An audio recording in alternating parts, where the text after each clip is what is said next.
What's up, everybody? Yeah, sorry about the late notice for the stream. If I caught anybody off guard, and also let me know if the music is too loud, just right, little low, whatever you guys prefer. We're just hanging out today. We don't really have a plan. The idea for the stream literally spawned like 25 minutes ago. I messaged Kyle and I was like, "Hey, how quick could I get a thumbnail?" and so the idea is basically I was planning on sitting down and figuring out the meta. What I do basically before I do any tier list on my stream, this is what I do. I just sit down and like hammer out all the matchups, not like definitively, but like just analyze them on a case by case basis, right? And so I was like, hey, let's turn it into a stream. Let's get input from chat. You guys can see my thought process and like what I go through as far as like how I evaluate things, and maybe you agree on some things, maybe you disagree on some things, whatever the case may be. And yeah, so let me know if the music's too loud or if you can even hear it. Either one works. So yeah, we're just gonna hang out today and we're gonna talk about the meta, because we got some stuff.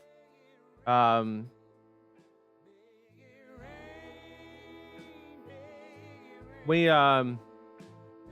so we basically let me, there we go, we got some rush going. Okay, all right, so basically what's happening is we are, let me turn mine in my ears down a little bit. I think that's what was doing it. Okay, I was hearing it a lot more than it was actually coming out.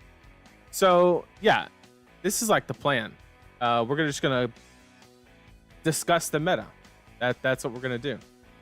So as I'm going through this, I'm just going to be thinking out loud, doing what I was going to do anyway. And I just decided to turn it into a stream. So that's what we're going to do. Thank you for joining me. Really do appreciate it.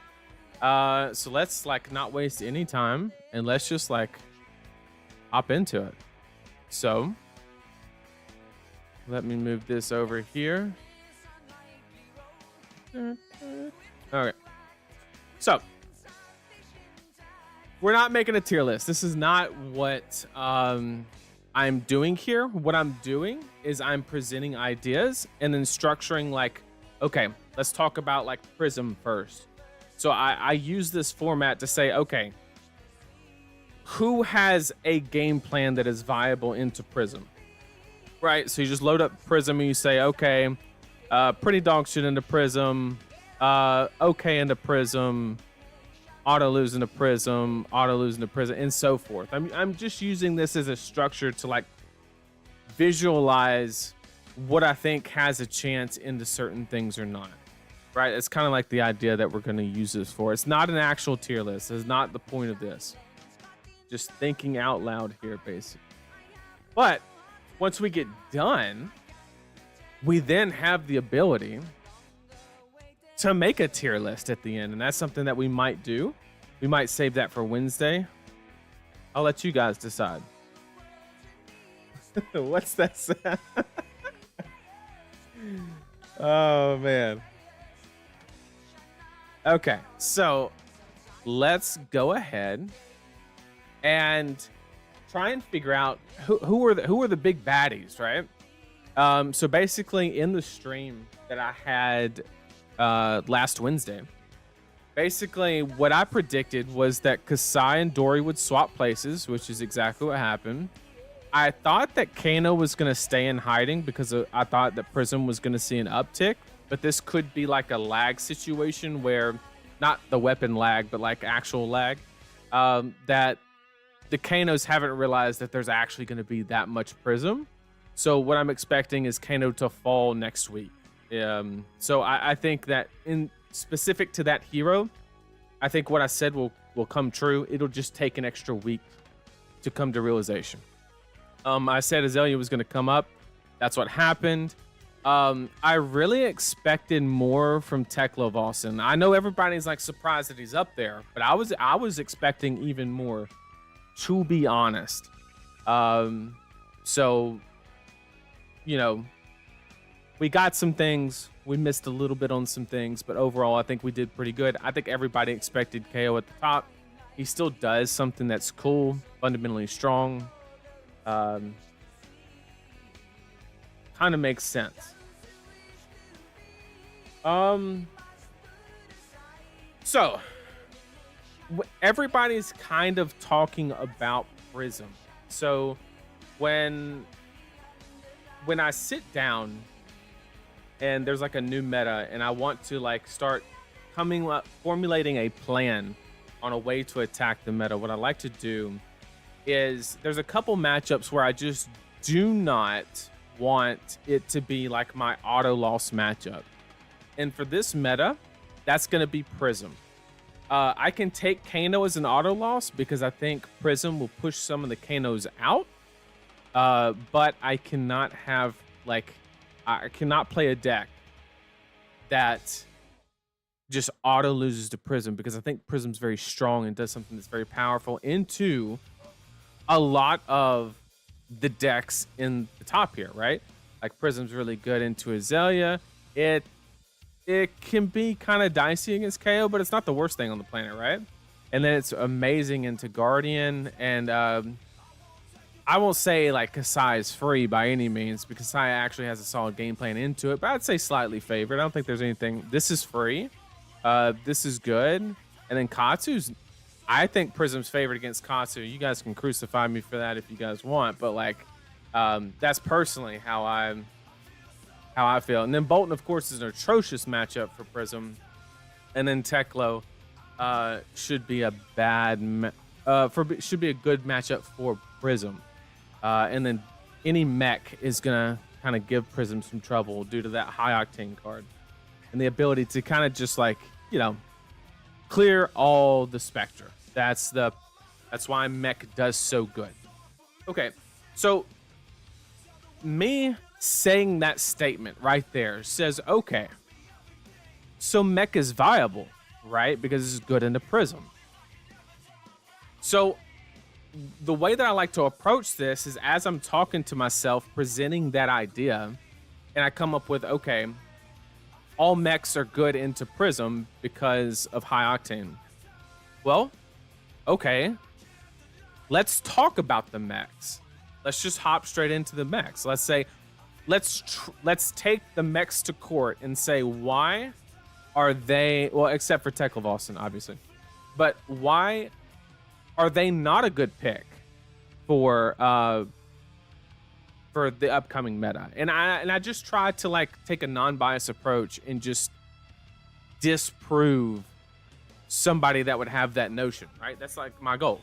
So let's just talk about Dash and Dash IO and Max. Let's talk about those three specifically. I do not want to lump Teklovossen into this category because he is a mech, but he's doing something that is completely different. And once again, we have a tier list without Max, so I have to add Max.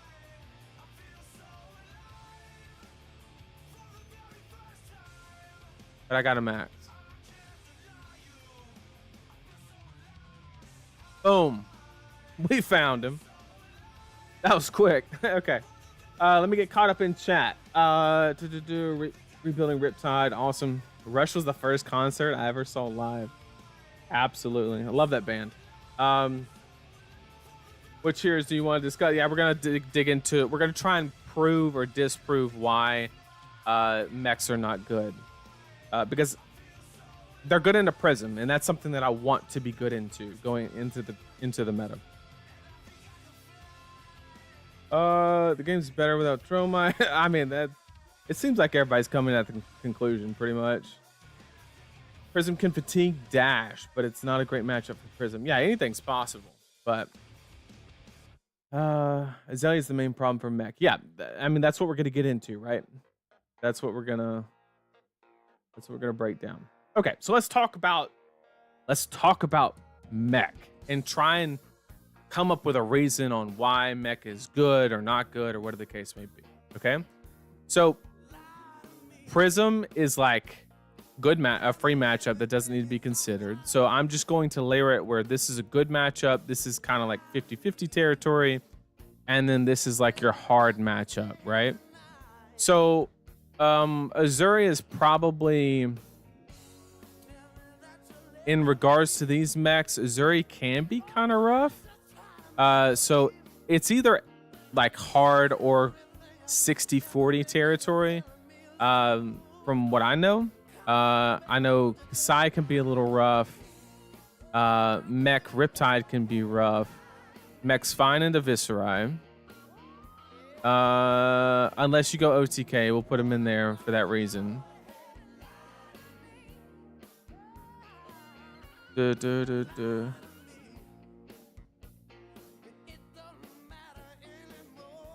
I think KO's actually not hard for these decks, to be honest.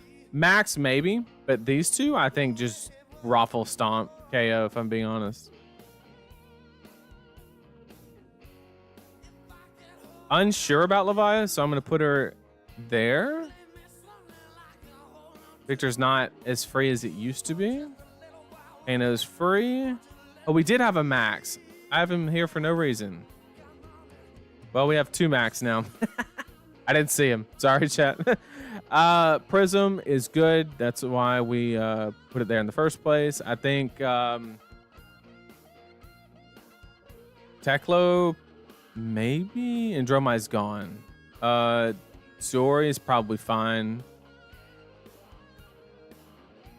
Bolton. People are going to say that Bolton's super favored, but with that being said, if the dash player is smart and they sit on a pulse wave harpoon, it's not as easy as you think. So that's my personal opinion. All right, so let's see if anybody in chat disagrees with my notion. Currently, we are evaluating mechs. These three to be specific, not Teklovossen because he's in a separate category. These are what I'm saying is mechs good matchups, mediocre matchups, and kind of what they do not want to see. Let me know if you agree, disagree. I'm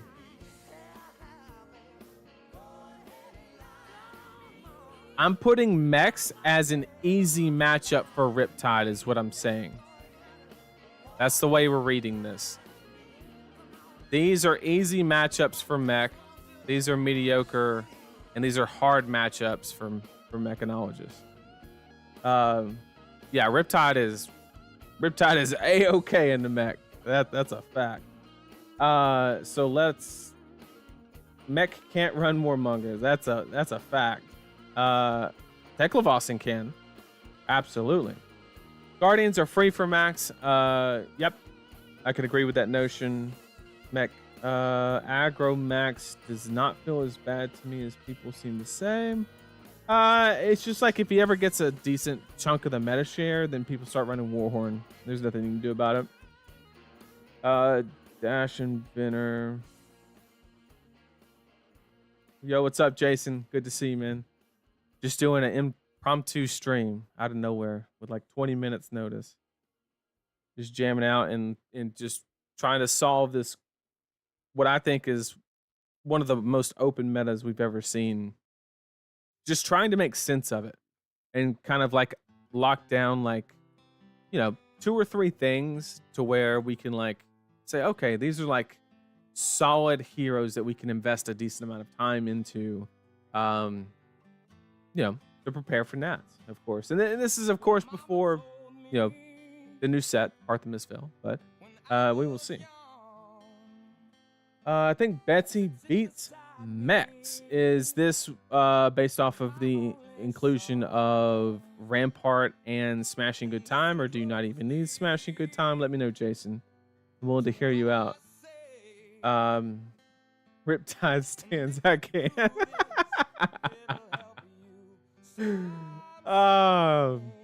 Levia outpaces Dash. I mean, I can buy that. Kasai is good into mech. Hard to disagree for okay. Well, what's the theory behind that? Because Kasai has the ability to kind of sit back and force you into a kind of chamber-esque plan, right? Because they can fatigue you. Now IO, I understand it has like the hyper scrapper ending kind of strategy that is like a viable option, right? But I'll buy it for dash IO, but IE into Kasai seems kind of scuffed. But if anybody else agrees or disagrees with anything that I'm saying, let me know. That's the whole reason we're here. Mech player here. Ranger eats us for breakfast. Yeah. I know that one for sure. Bolton is winnable but hard. Yep. Just, if you ask a Bolton player, they're like, "Oh yeah, it's the freest thing ever. They have all attack actions," and then you rip their lumen out of their hand and they go crying. Trust me, I got the sauce. Oh, well, I can't just say, I can't. I understand Rampart. Like Rampart plus all other fatigue guardian stuff makes that rough on you to 2 for 8s. Okay, so you're doing like value-based Rampart fatigue, and then when they finally get their engine online, you just run them out of cards. I can get down with that. I'll move it to average. What's up, Z? Good to see you, man. And let's see.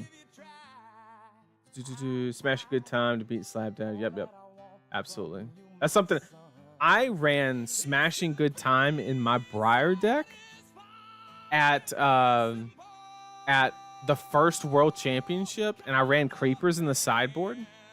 And I played against a Team Blue Pitch member. I played against Win. And I go, Lightning Surge from hand. He goes, "Oh, this is your Creepers Channel Mount Heroic play." And I was like, "Well, I guess we'll see." And then he goes, "No blocks." I say, "In reactions from Arsenal, Smashing Good Time, then throw a Swarming Gloomveil." And yeah, that Teklo Pounder with 3 counters on it, fucking gone. Like we were going. Yeah, we won that one. So yeah, that I'm a fan of Smashing Good Time in decks where it makes sense, where Mech gives you the room to sit on Arsenal for a little bit and make a good play off of it. I'm a huge fan. So it seems like everybody kind of agrees somewhat with this placement. Okay, so now that we have done that, the next step in evaluating Mech is this where you want to be? Like, do you want to be do you care that you're bad into Vincent, Bravo, Phi, Olympia, KO, or sorry, that you're good into all of those decks? Well, I think let's like place it from importance to not important, right? So Prism is very important for me. Vincent does not matter. KO is very important, and Kano a little bit, and then Guardian after that probably. As far as here, I think this placement's fine. As far as Viserai being the most important and going down. And then here, I really care about the Azalea. Okay. Probably over there. So something like that. So this is our final analysis of these 3 mech heroes in general. Just a broad stroke. Of course, Max is going to have a little bit different of a matchup spread than IO and IE. We're just trying to get a ballpark, like kind of, you know, we're just trying to do a little bit of like quick analysis and then go from there, right? That's all we're trying to do. And then after that, if it's like, okay, if we think this will be the meta, then we then have the ability to say, all right, then what we're going to do is either just completely axe it off the list, or we'll continue to investigate and we'll dig even deeper on like a per hero basis. So overall for Mech, I'm not super stoked about the spread, to be honest. I love that we're good into these 2. That's so valuable. The problem is we're bad into these, which is like, I would say that that's kind of like 50-50, right? You're like good into two things that you want to be good into, but you're like bad into two things you really don't want to be bad into. So with that being, the reason that Dory is so low in relevance is I think every single day that we get into the meta, a Dory player will hop onto Kasai, because I think Kasai is strictly the better dual wielding hero. It's as simple as that. Because you're not going to get your third axe swing, and I think people are learning how to play against that deck. The longevity of Raise an Army is a lot better, I think. So overall, to be 100% honest with you, chat, I'm not too impressed with mech. I think it's okay. I'm giving it like a 6 out of 10. So we'll put that in our pocket, okay? Let's move on to the next.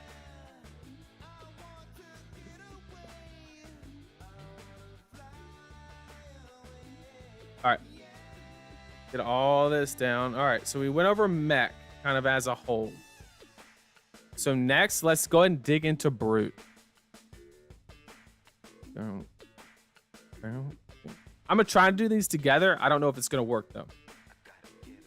To be 100% honest with you. Where's Levi? Where'd Levi go? Where are you at, purple one? Okay, there you go. All right, so we're gonna do brutes next. Mech is sucky. Should we see Talishar data to have something to make a contract? So that's actually a very good point. The problem with doing that is, let me give you an example. So if we look at the data here, unfortunately, they don't have a way to structure it by a week or daily basis. It's just by month. So let's say we looked at Azaeri and compared this data. Well, Azaeri got like 8 sideboard slots, or the ability to completely change how the deck operates the second Dromai left. So this data is not accurate. Some heroes it doesn't impact, but I just don't think the data has value right now. So we're not missing max. We actually have 2 max. We have 2 of them in case one breaks down.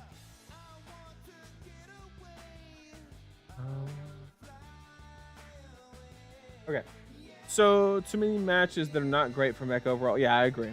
I agree.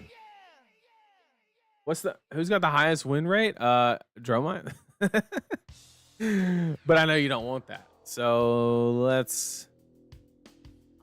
Oh, they took Dromai off. Thank God. Okay. So Victor at 55. Riptide at 52. That number's pumping up. Let's go. KO at 52. So currently it would be Victor. Victor has the highest win rate on Talishar at this very given moment. With the worst matchup being Kano, of course, no surprise, and then KO. Everything else is pretty decent. With I think Teklovossen's really bad too. Yep. Okay, so let's continue. Let's talk about brutes. Can you add another max to the list? Yeah, I mean, we could go for a third, but I mean, we need more hyperdrivers. So let's go ahead and get into brute. And I'm going to try to... I think these are like great to kind of compare at the same time. Reinar could... I might have to do Reinar different, kind of like how I did Teklovossen separate from the other mechs. So let's just run these brutes and then we'll get into Reinar kind of at a later point. Because I don't think it's going to translate the same. Okay. So Guardian, I think Brute is just good into Guardian. So same thing. B is going to be you're good into it playing the Brutes. A is going to be your mid. And then S is going to be your hard matchup for Brute. Okay? I think Azaeri is kind of average. I don't think it's like great or bad. I think these brutes do really good into Reinar. And you beat up Teklovossen pretty good. Viserai, you're pretty good into. It could be like an A. Yeah.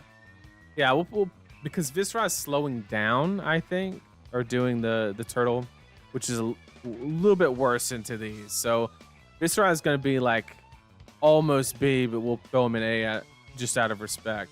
You're really good into Prism. You are good into Victor.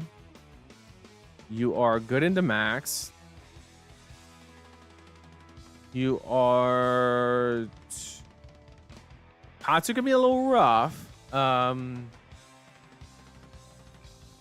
think Katsu could be up here. Bolton, I think Bolton's pretty good into him actually. Might shock a little some people, but I think that is actually the case. Kano's pretty bad into those because you got spell void options and AB2 on the head. It says Viserai is the absolute worst for 11. Well, I think that's because he hates Viserai. I don't think it is the actual like translation of the matchup. I don't think it's like a direct kind of thing. So let's go ahead and Dash. I mean, Dash has got it. I know Dash whoops up on KO. I don't know if that translation is the same for Levia. So I'm gonna give Dash some credit. I know the Levia matchup, it's probably closer to 50-50 where Levia can just outraise, but I know Dash for a fact is good into KO. So we'll put that there. This for the same reason. But I guess if you're Evan Herndon, we'll throw it up there. But anybody else, they're going here. They're just not enough damage. Azalea's pretty good into these. Riptide is good into these. The dual wielding warriors are good into it, but I'm gonna put Dory down there because I just think it's not as favored as say Kasai that really forces the blocks.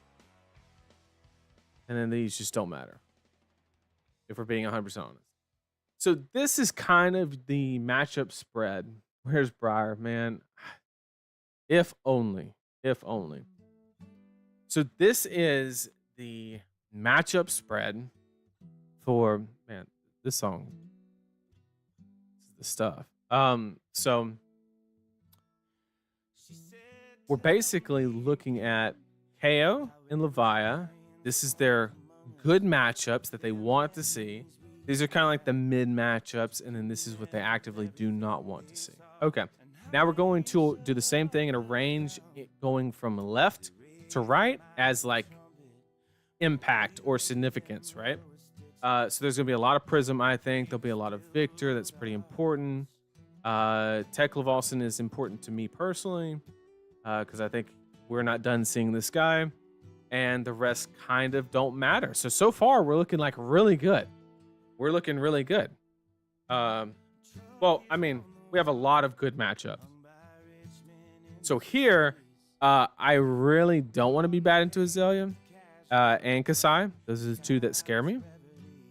And then it's probably in that order.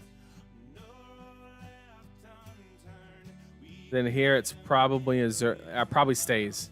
So that's our final. Unless anybody has any disagreements, let me know in chat. This is I know Levi and Kay are gonna have a little bit different matchup spread, but this is a general broad stroke, aggressive brute kind of matchup spread. This being what they want to see, doesn't really matter. Bad matchup. Let me see if you guys agree or disagree in chat. It translates to Levia. My own stats have her performing better into Levia. We're not doing the KO. Okay. Lost like 13 of my last 15 games versus Vis as Levia. Yeah. Levia's not bad into KO. It's very dependent on who goes second. Yeah, but I don't know. I have literally fleshbagged so many, like, fleshbag is just so good in that matchup, if you know. Man, I felt decent playing Vincent into mechs and brutes, but I know she needs help badly. I don't agree with the list, but I don't think it's horribly off. Okay, but I mostly think the bad matchups aren't that bad. Yeah, they're not like horrible, but I do have to put something in the bad matchup. Yeah, like, yeah, but I do agree where it's not like, I'm not saying that these are 70-30s. I'm just saying maybe they're 40-60s and these are like 50-50s and so forth, right? Briar S tier, bring her back. Briar would obliterate this meta. Oh my goodness. It would. I mean, Prism? Are you kidding? Oh man. I mean, absolute dumpster it. It wouldn't even be close. Do you think KO is S tier after the precon? I do. I do think KO is a top tier deck. I don't know if you. I don't know what your definition of S tier is, but I think he is a top deck, top 3, top 4, whatever the case may be. KO is bad into Azalea, but not in the same way Kano is bad. 100% agree. Like, Kano into Prism is literally a 5% match, whereas like Azalea into KO is like, or even Levi is like maybe like 60-40, 65-35, something like that. Yeah, Husk puts in work. That is a fact. So let's see.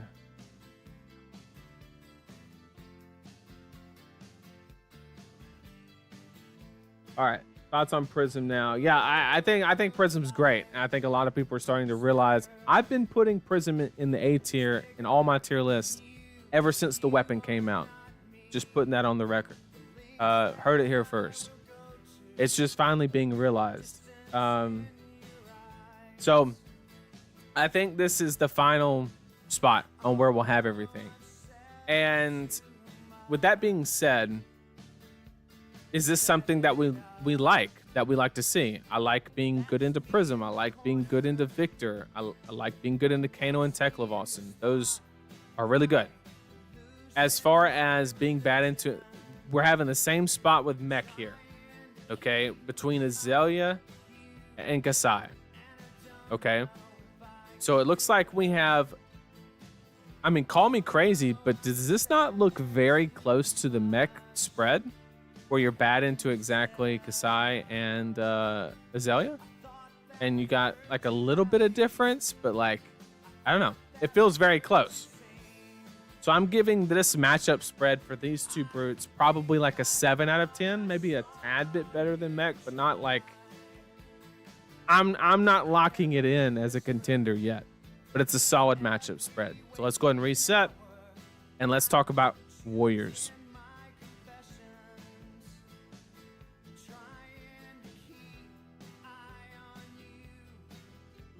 Once again, we're doing this kind of fast. It's not going to be like accurate to the 10th percentile, right? But we're just trying to broad stroke, find something that's like, holy cow, this thing has a good matchup spread. Let's zoom in, and then we'll start zooming in and figuring out.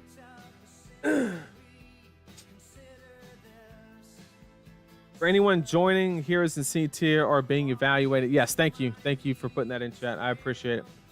Okay, so let's evaluate our warriors. Now, we are going to have to do this in a different manner. What we're going to have to do is we are going to have to lump the dual wielding warriors together. And then we're going to do Bolton on his own is what we're going to do. I know we're missing Teklovossen, Reinar, and now we're missing Bolton. There's a reason. I want to do those kind of at the end because they kind of are attacking the same like Thirdly strategies and stuff like that. So I think it's important to talk to them or talk about them kind of, kind of closer. So let's evaluate. We are strictly talking dual wielding warrior with maybe like a decimator in the sideboard kind of situation. Okay. That's what we're going with. We are bad into Azalea. Warrior or Bolton historically is bad into other warriors because his hero ability is null. I think Viserai is pretty good into warriors, especially dual wielding ones. Dash.io, Seems kind of mid. Azaeri's kind of mid. I know Frailty does some work, but there's a lot of D reacts in these lists, and I think that it can be really punishing. But if somebody wanted to put Azaeri in a bad matchup for the dual wielding warriors, I would completely understand.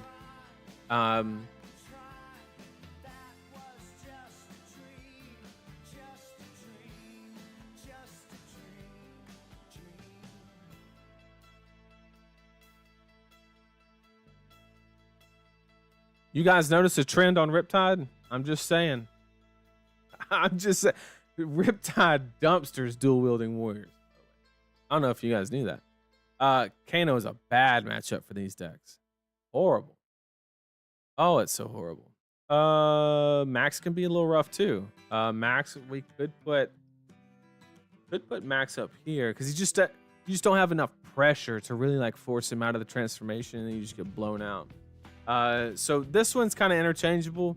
I don't know too terribly much about the matchup, so we're just gonna throw him in A.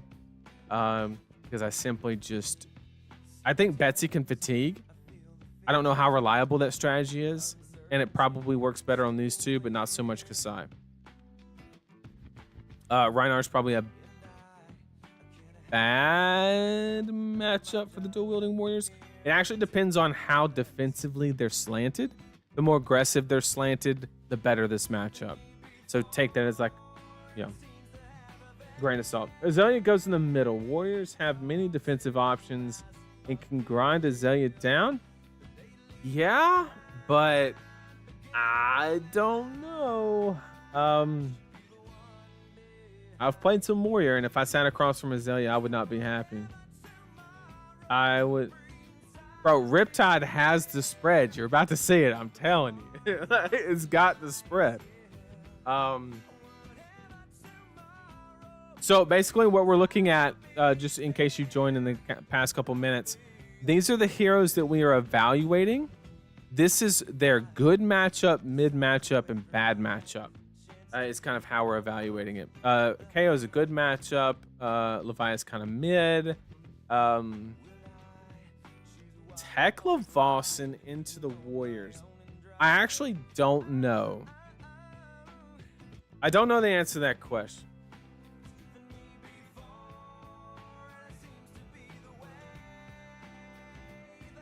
Somebody help me out with Teklo. Okay, let's play it out in our head. You're kind of limited on your aggression because they want to block, so you're not really getting your on hits, and then they're establishing evos, and then they blow you out with singularity. Their closing power is the 3-for-9s that have overpower, and you have a bunch of reactions, so you can probably actually fatigue Teklovossen through a singularity transformation. If you practice the matchup and know exactly what you're doing. So, oh, Teklo's favored. Okay, I'll take your word for it, Ponkage, because you play Kasai. So, we'll say Teklo's bad.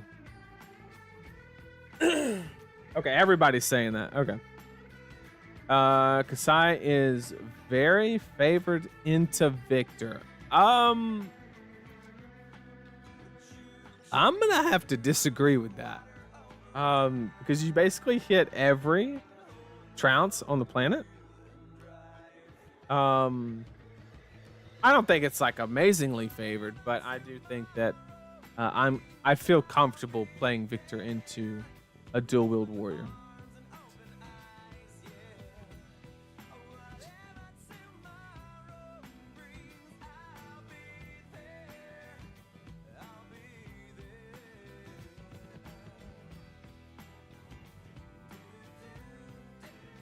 Yeah, I mean, out muscle is just like, yeah. I think Victor's like more than fine into Kasai, me personally, and I've played both. So, let's say, okay, I'm pretty confident in this. So let's rearrange it by relevance.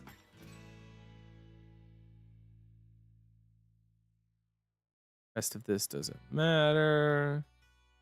Relevance here.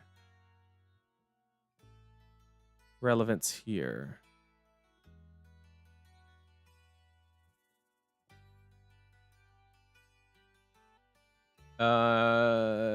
This is fine. Something like that. As far as relevance goes. Okay, so is this where you want to be? If you're a dual wielding warrior, is this the matchup spread you're looking for? You have the extreme positive of KO, some of the mechs, and you have Katsu, or like your really strong matchups, where your iffy matchups are Prism, Azaeri. Okay, so I do need to preface this. I think this is a little misleading because these bad matchups, they're like barely bad. I think, me personally. Let me get caught up in chat. No. Viserai is not S tier. We're evaluating these heroes. This is what they are good into, mid into, bad into. This is not a tier list. It's not a tier list. The size 50-50 and the Victor are slightly favored in my experience. Yeah, but I don't know how many jackdaws they run.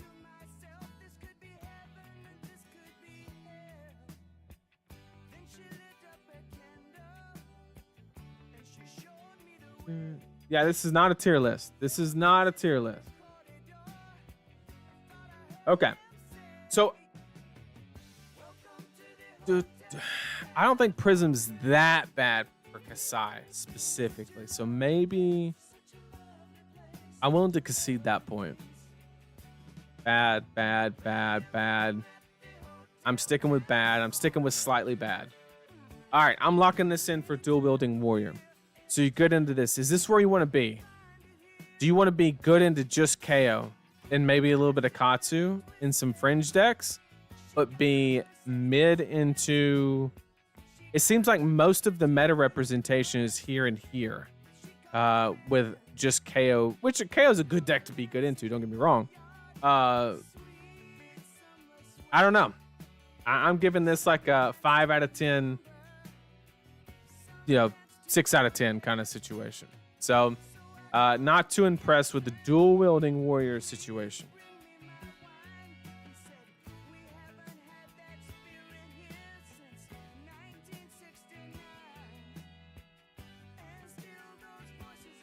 All right, next we're going to evaluate Ranger.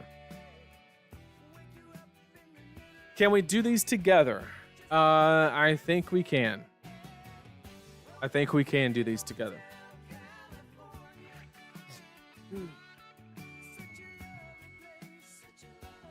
Let's do Max. Max A or Max B? Let's just do B again. I think these are fine. You can threaten on the on hits, and if they ever put it in Arsenal, you can threaten it. Buzzsaw Trap is something else.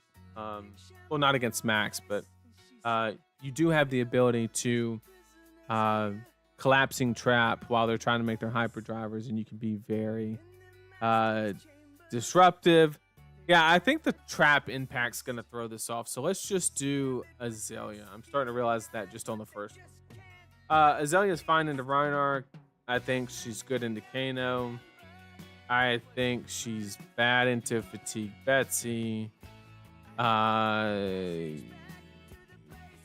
Probably good into here. Mid into here. Bad into here. Bad into here. Who cares? Bad.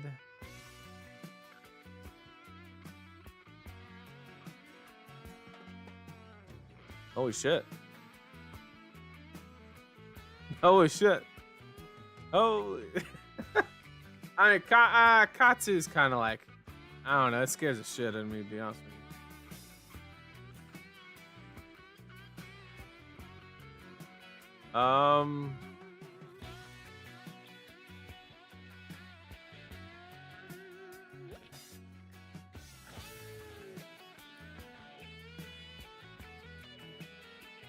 Teklovossen into Azaeri? You have a lot of armor. Talk to me, chat. Talk to me. Teklo and Azalea. Who's favored? By how much? Let's see if we have any data on Teklo into Azalea. It's gonna be wild.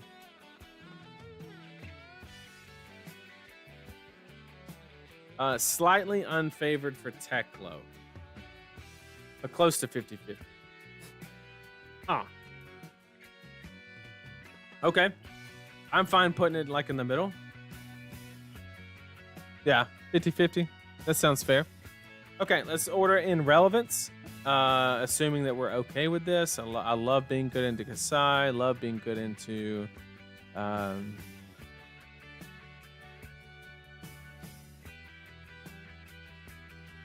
Kano might be a 50-50.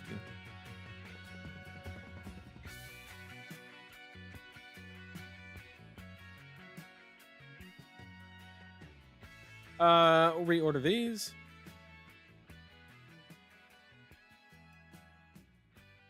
And then reorder these.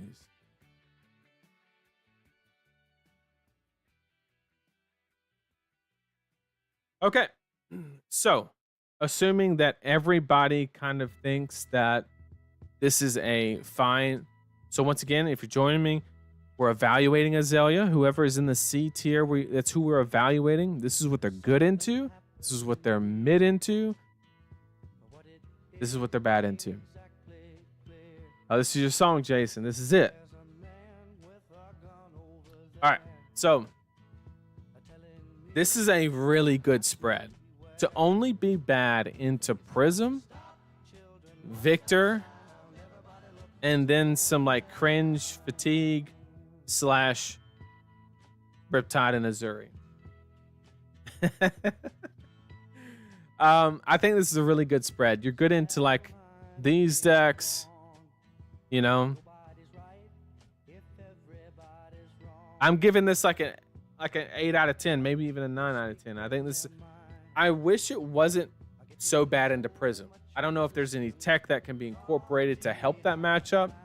I think it's just a fundamental, like the way this class works into that matchup kind of situation.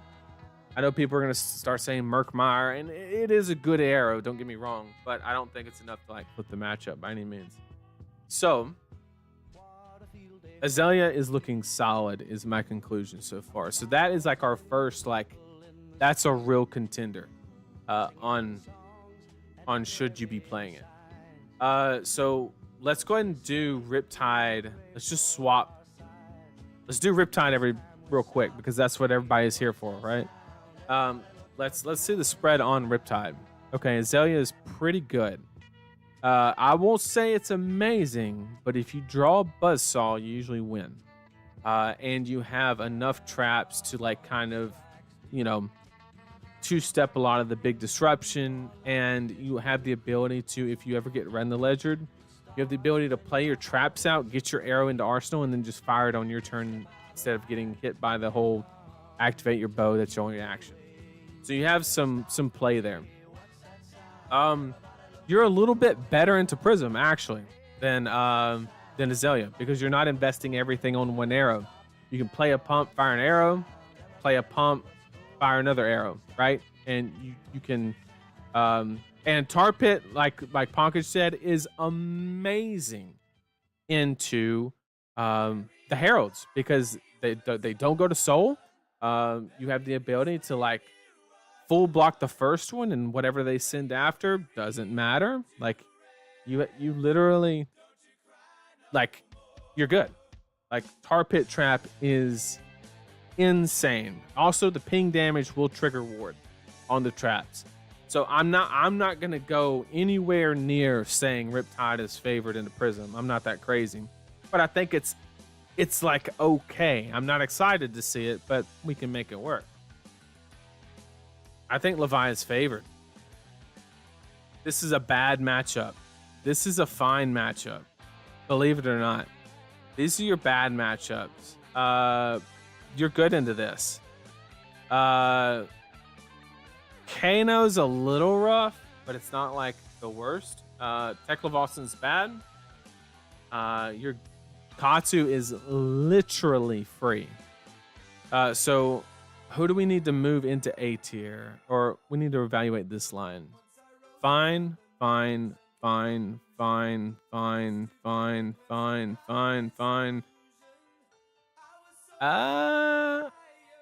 one's probably not like amazing. Neither is that one. That's your spread for Riptide. Don't play against Guardian.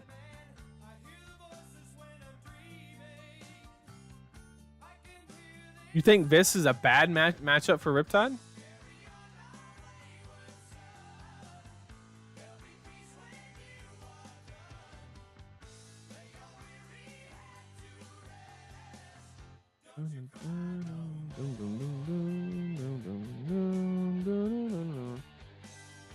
Riptide is not good into Guardian. It is not good into Guardian, to answer your question.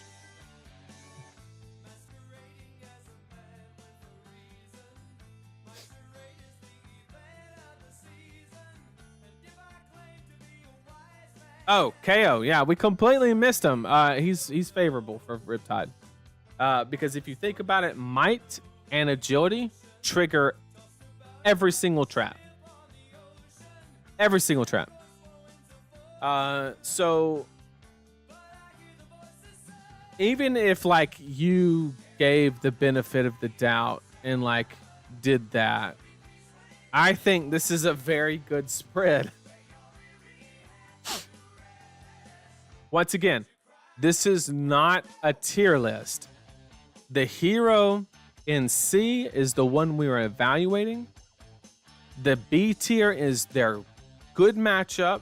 The A tier is their mid matchup, and the S tier is their bad matchup. Do we think people will bring Decimator on the sideboard for Riptide? Yeah, that's a great point. So in which we should actually move the warriors into... not that warrior, but I don't think Kasai has the sideboard space to run like an actual shunt based Decimator list. So I think that one's fine. And Bolton, I don't think can afford it either. So we can put Dory in the bad matchup and give her the Decimator credit, if you will.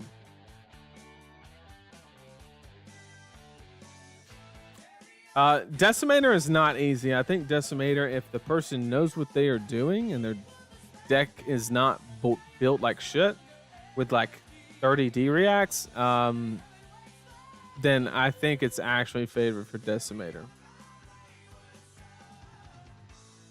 Yeah, I've played Decimator and Riptide, and I think it's Decimator favored.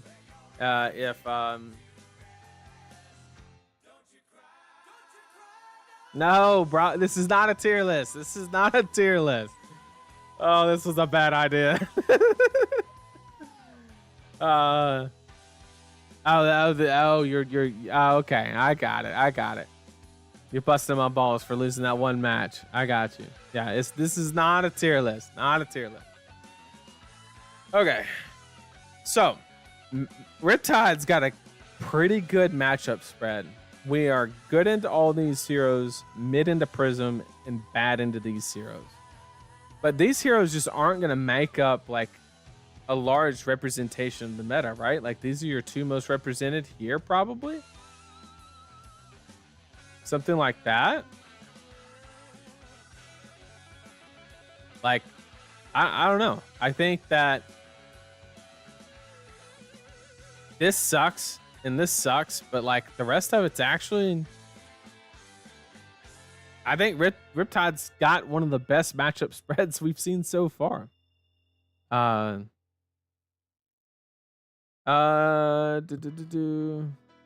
Okay. It is a tier list technically, but I'm not treating it as a tier list. Sorry. Yo, when are you guys doing another Blue Pit Showdown? We do it at the release of every new set. So when the set drops or the whole set is spoiled is when we will do a showdown. We already have one planned for Part the Misfail, and we will do that. So Hybrid Dash plays well into Riptide. It does not, because the second you activate a reaction, aka Chamber, you get blasted by traps. When you play a Purifier, congrats, you get blasted by traps. Yeah, there's nothing they can do that like does enough. So like I've played that matchup, and you can just like disrespect the shit out of them, and it's not bad at all. You're right. You're right.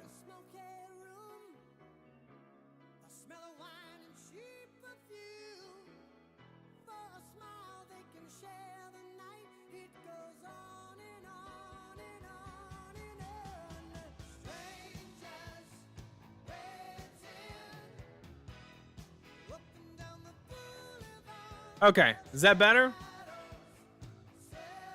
There we go. All right, so this is the hero we're analyzing. This is what they're favorable into, mid, unfavored. Easy. Now there's no confusion. I don't have to keep saying it. Great idea, chat. Keep them coming. So, all right. I think Riptide's got a good spread. Let's continue. So far, Azalea and Riptide, the two Rangers, have the best spread. If we're being 100% honest, no bias, of course. Feel free to check me on any of these.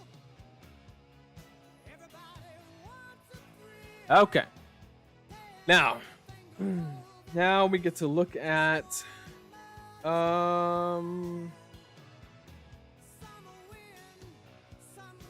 what have we not talked about that we need to talk about? That's like, let's talk about Viserai.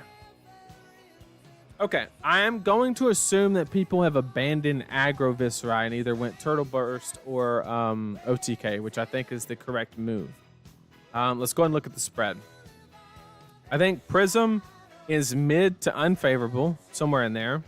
We'll put it in unfavorable because I just need to test the matchup more. Reiner is unfavorable. Kano is kind of mid. I know Tiara, but there's some play where they can get around it and stuff like that if you're unfamiliar. Teklo is very favorable. That's favorable.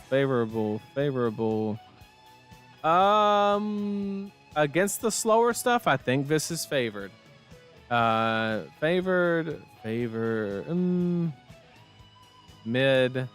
unfavored, mid,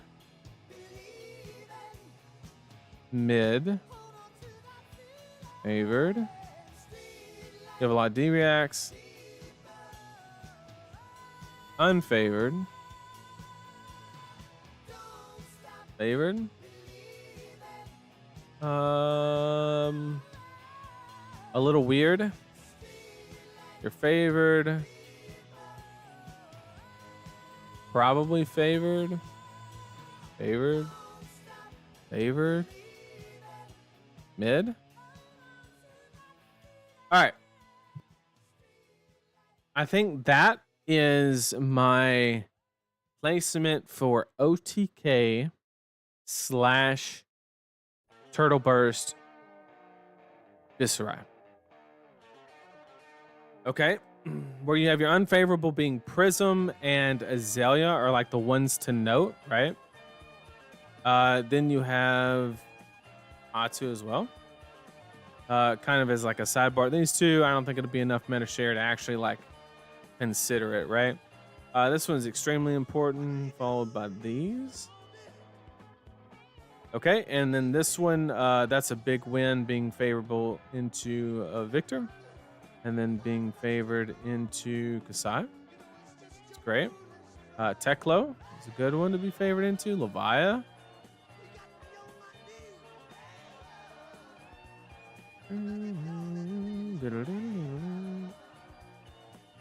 Okay.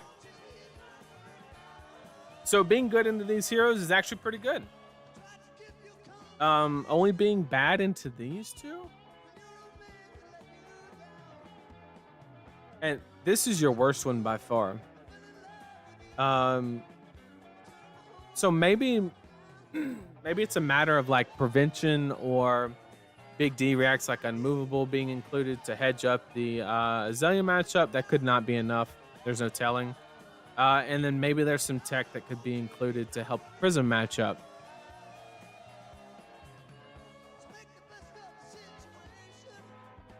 So we are assuming Turtle Burst or OTK, not Aggro Viserai. That is what we are under the assumption, because I think Aggro Viserai is really bad right now. And I just got top 8 at the PTI event with Aggro Vis, and I'm saying it's bad. So, you know, it made it past all my bias. I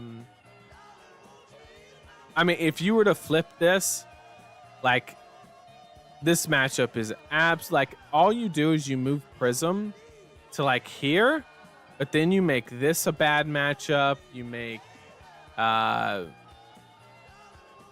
Levia like an iffy matchup.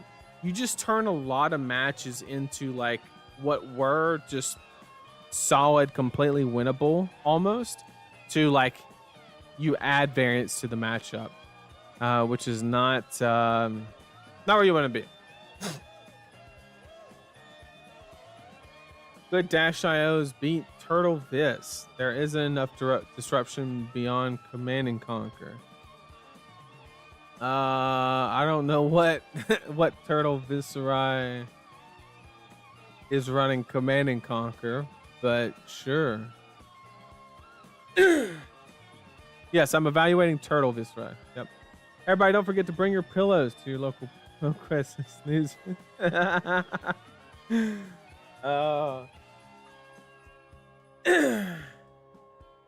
ultimate psyops. Yeah. No. Definitely not. Definitely not. We're not that sophisticated here. So, all right. So let's go ahead and go into the next. Talked about Viserai. What do we need to talk about next? Let's talk about Victor, or just Guardians in general. Why not? I think we just need to talk about Victor and then approach the other two maybe after.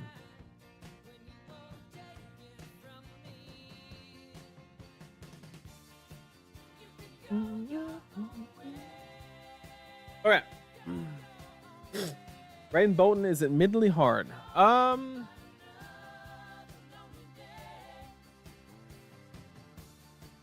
don't know. They have setup turns. It's not what you want to see. They have a lot of armor, so it devalues your first big pump. Yeah, that one could be a little rough. But there's a world where you could actually just like hold out and just go to a bunch of, maybe like a true OTK strategy is a little bit better into that. I'm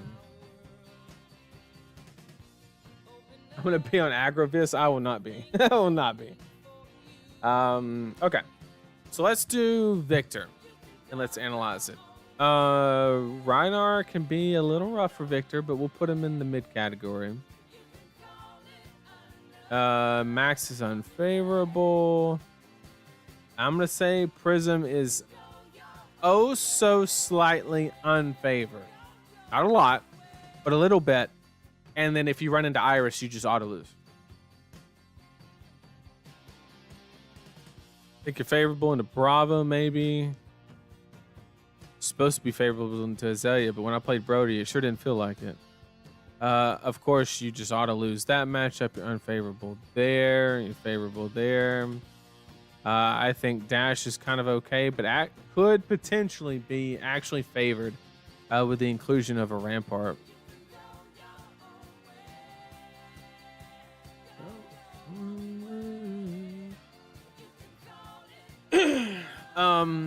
Unfavorable Viserai, favorable, mid.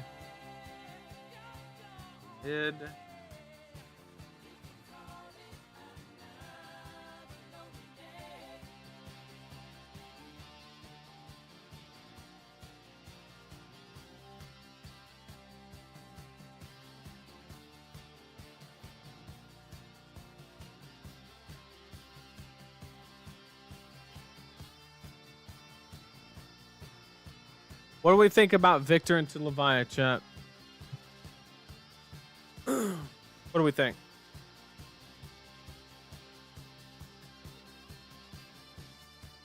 Nothing is favored into Brody. That's so true. Oh, man.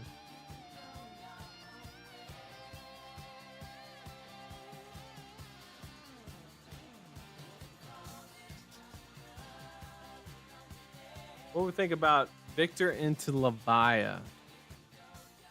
I think Leviah's favored, right? Yeah, that's what I thought. Okay. So let's double check our spread here and organize it by relevance.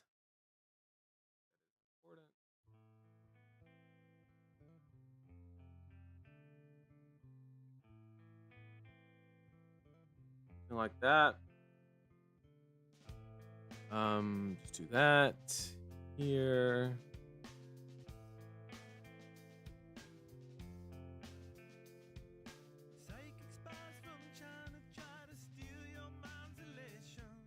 Something like that.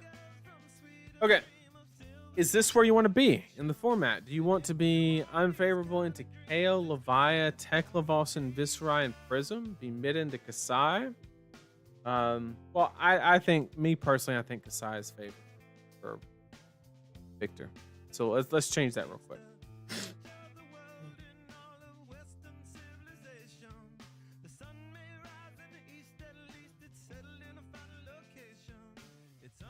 All right, so we got.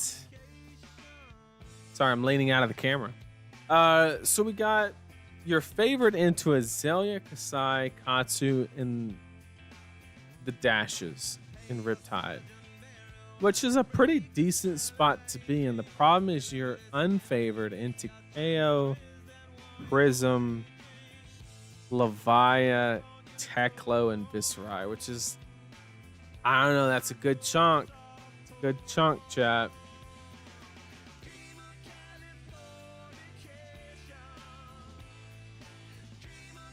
Is Prism really unfavored if it's lag and you have time snap? I think it is like, if you have that and that's the situation, then I think basically, I think that it's probably 55-45 in favor of Prism. But there's also a chance that they could be Iris, right? Because that just made a top 8 in a battle hard, or won a battle harden. So if you run into that, it's like literally an auto lose. It's worse than Kano. So it is something that you have to like factor into the win percentage. This spread is wrong. All right, let's talk about it, Jason. Let's talk about it, Jason.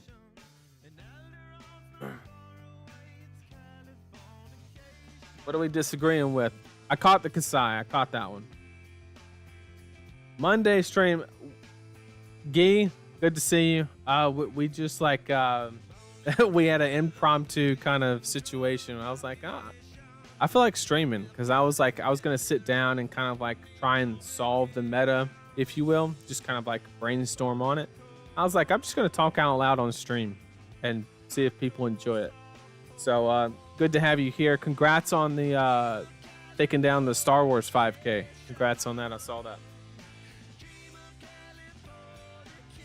Okay, so talk to me, Jason. Why is my spread on Victor wrong? I think Bravo should be mid. I can agree with that. I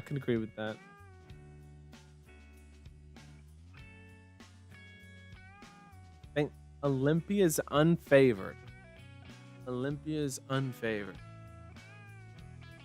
I don't think you are. Not when I play Josh on it, I'll tell you that much.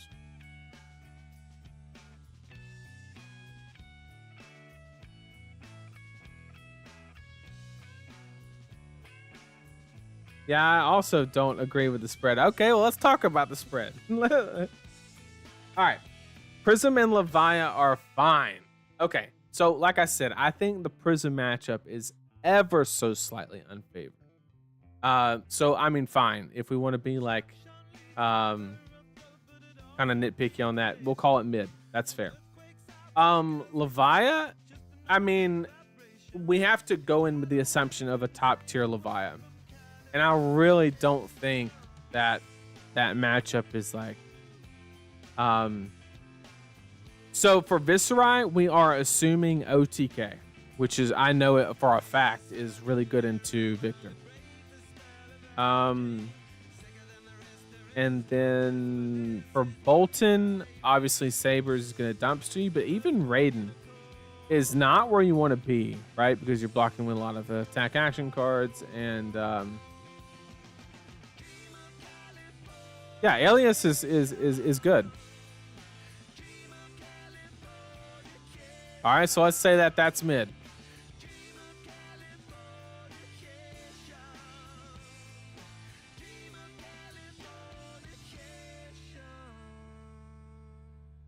Sidebar, something about the Red Hot Chili Peppers. Half the lyrics don't make any damn sense. But it's just good. I don't know what it is. Reinar is defo unfavored. Okay. I can agree with that. I can agree with that. Yeah, you intimidate Clash, you just win the game. That's a fact. That's true. Okay. So is this what we can come to an agreement on? I will admit that this looks a lot better. Yeah, Kano's real bad, of course. Of course. We know that. We know that. And so is KO. It's not where you want to be. Max and Teklo is bad. It is bad. It is bad, yeah. Teklo, I can promise you, is bad. Congrats on the Pro Quest win with Riptide. I appreciate it, Shamir. Good to see you. I love Nathan versus Chad. I mean, I'm, you know. So Shamir, what we're doing is we've been like evaluating the hero. So whatever hero is in the hero section is what we're evaluating, and then we're just trying to just get a snapshot, just a broad stroke. We're not trying to like get it down to an exact percentage, but we're just trying to say, is this something that is an acceptable spread into the upcoming meta? Is it something that I want to invest my time in building on and working on a deck for? So we've just been kind of going down the heroes and classes and kind of doing that. Genuine question, why is Kasai favorable? You always land your trounce. That is why. Well, I mean, a lot of matchups are gappable, but yes, you have to have the skill gap, right? I'm trying to compare like two really, really top level players. I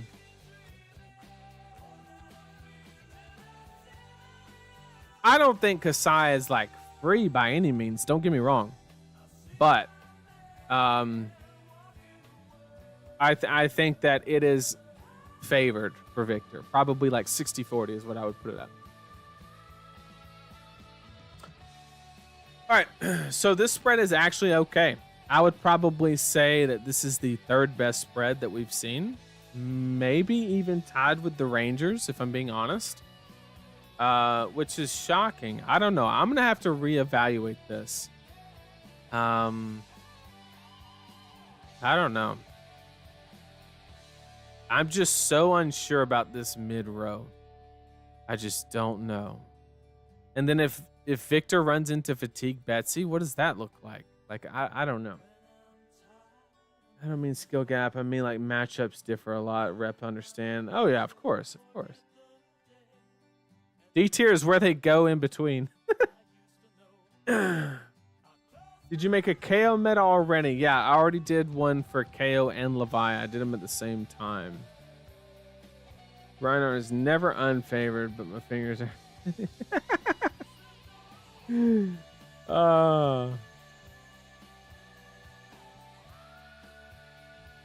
I had Reinar in mid, but chat disagreed with me, and I gave him the benefit of the doubt because if you intimidate a clash card, it's you know.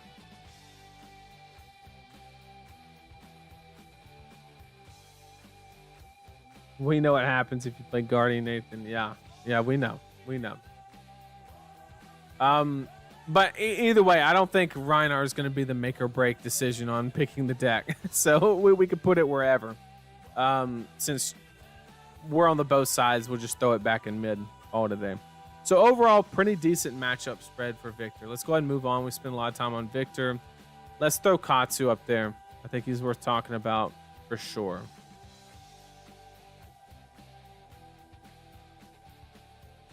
Actually, let's yeah, Taylor's in chat. Let's go and talk about Katsu. Let's pour one out for Taylor. I think Lucky Intimidates are pretty good, but yeah. Oh yeah, I mean Reinar just does bad math, right? I mean, Victor doesn't do amazing math, but you know, sometimes he does. All right. So let's go ahead and talk about Katsu. What is Katsu great into? What is he not? He's unfavorable into Bravo. He's favorable into Viserai. Favorable into Teklovossen. Favorable into Reinar. Favorable. I want to say unfavorable. It could be mid. I'd see it. Favorable into KO.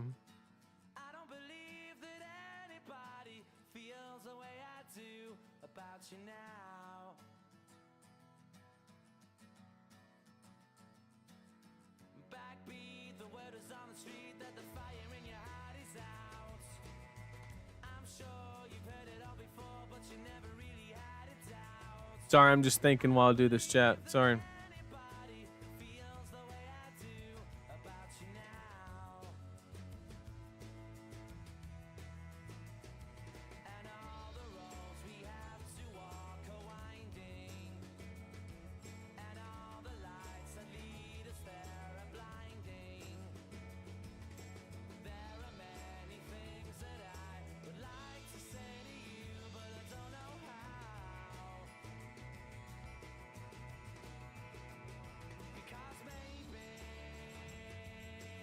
All right, Prism. Let's talk about Prism for a second. Katsu into Prism specifically. So if you're not familiar with the couple interactions, then you would say Katsu's like super favorite. However, if you ever banish a card face up due to Katsu trigger or Mask of the Pouncing Lynx or anything like that, they can pop their Halo and turn that card face down with Judgment, I think is the Figment. And literally just end your combo. They also have the interaction where you attack into an angel, which you probably should never do at the beginning of your turn, but if you're ever trying to like force an on hit or something like that, they can flash in Herald of Ravages, ping themselves with the Arcane, trigger the ward on the angel you're attacking, therefore your attack doesn't resolve and you don't get go again. So basically, Prism is if the Prism player is good and knows what's happening in the matchup, they're guaranteed one time walk per game. And like me personally, I think it's super unfavored for Katsu, but I understand when people say it's like mid. So we'll just throw her in mid because I'm unsure. But I personally, my personal experience is Katsu is unfavored in the Prism. That's my personal experience. But I'm willing to set that aside because I know it's not everything, right? So let's go ahead and order these in.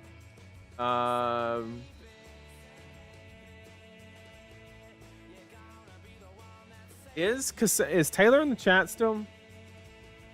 Taylor, what's the Kasai and Katsu matchup looks like? Last thing I remember, it was Kasai favored. Let me know if I'm wrong. All right, let me get caught up in chat. I need to go to bed soon. Nearly 4 a.m. Holy cow. We're qualified, Jason, but we're on the fence on whether we're going.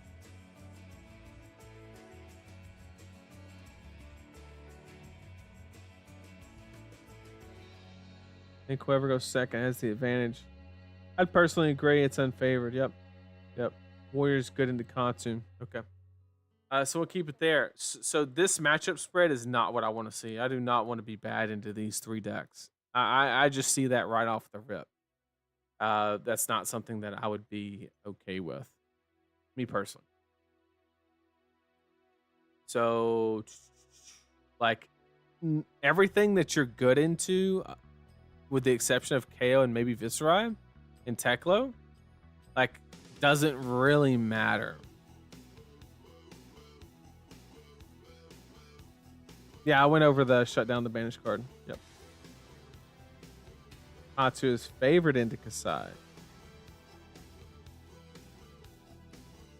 But aren't the Kasai lists forced to go a little bit more aggressive nowadays? Aren't they trimming a couple poppers or D-reacts and putting in more reactions, which does not give them the time to set up that insurmountable combo? But I'd be okay with going mid. I could agree with that. It still doesn't make me happy. I mean, only like 2 real bad matchups, but like they're popular bad matchups. And then mid, it's not as bad as it looks. The problem is the abundant matchups are not in the favorable. Like, other than KO, there's no like high representation. Like, these 5 decks are going to be the most represented in the near future, right? And only one of them is favorable. 2 mids, 2 unfavorable.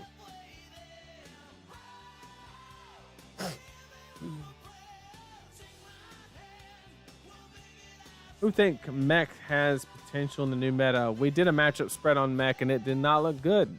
We haven't done Teklovossen yet. That's coming. But Riptide is it just doesn't. It's not even a match. You think you have a combo and then you get collapsing trap?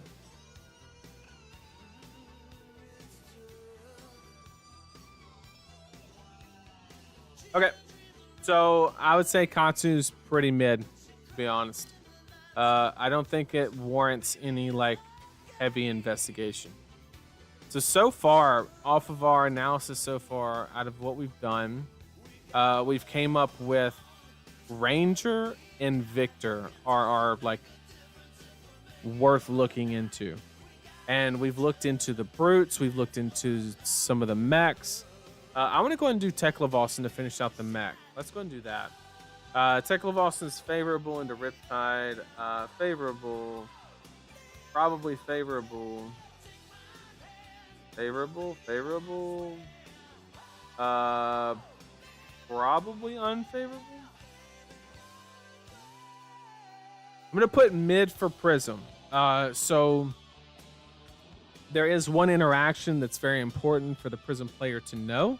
Most Teklovossens have incorporated 2 red Evo pieces in the feet slot to give them an action point, aka time snap.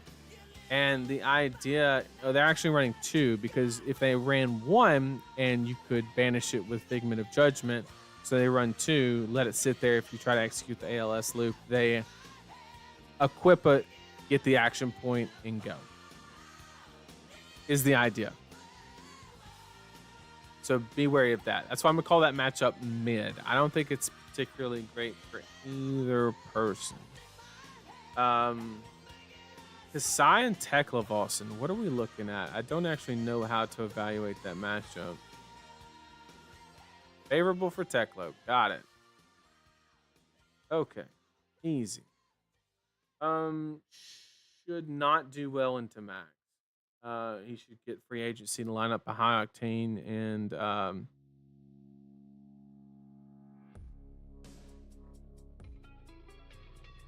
should be able to get a high octane and combo turn, whatever.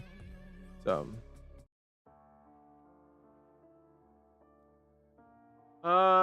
Let's keep going. Favorable.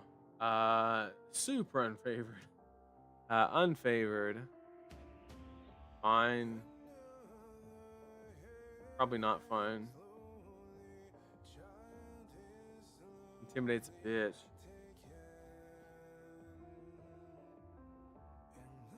I know people are gonna say, "Oh, but shred." Just don't block with your armor when they have a card.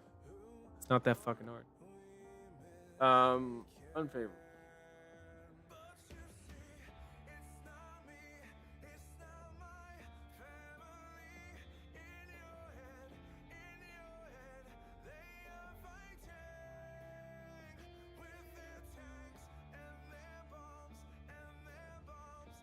All right, I would go something like this. What made Dash look weak? It wasn't like she had a pretty even distribution. It's just the heroes that she was good into didn't make up the majority of the meta. Like great into Prism, right? But not so great into Kasai, and then good into KO. So like KO and Prism were like, okay, you're good into those. That's solid. But then really drops off when you start getting into Victor. I don't think Victor's a great matchup for Dash anymore ever since the incorporation of Rampart. And then you also have Ranger. Any Ranger is just bad for Dash. And the Warriors aren't particularly where you want to be either. So that's kind of like what we landed on. And I felt like it was a very mid distribution. Nothing crazy.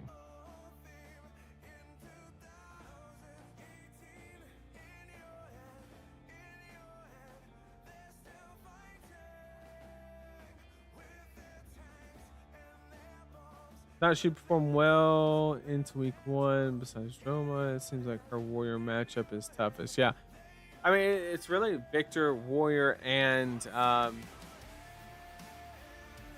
Ranger, which is a large part of the meta.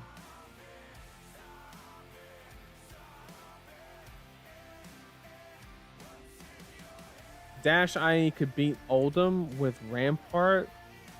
What makes it Victor different? Okay, well let me break it down. So the way that if the Guardian was aggressive, the way that the matchup works is you walk their life total down to like, I don't know, like 10 or so.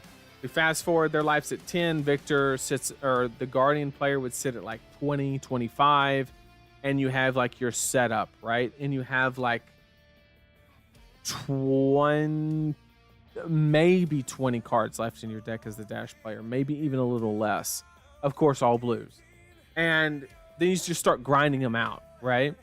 Well, the difference is Victor, every time you clash, you get to keep the life threshold higher, but still present the same, if not even more, offensive output, which is a dangerous recipe. And then when you finally get everything online, they have Rampart, which pushes back the timeline even farther, and you can just fatigue them through aggression is the idea. That's the extent of my knowledge on the matchup. So Teklovossen looks kind of okay, kind of mid. When you bat into, well, maybe this isn't that bad. We said Katsu wasn't that great. Viserai, you're mid into these, but good into these. Is Teklo kind of good?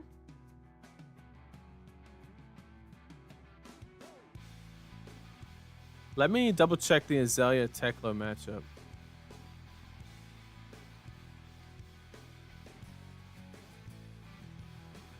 Slightly.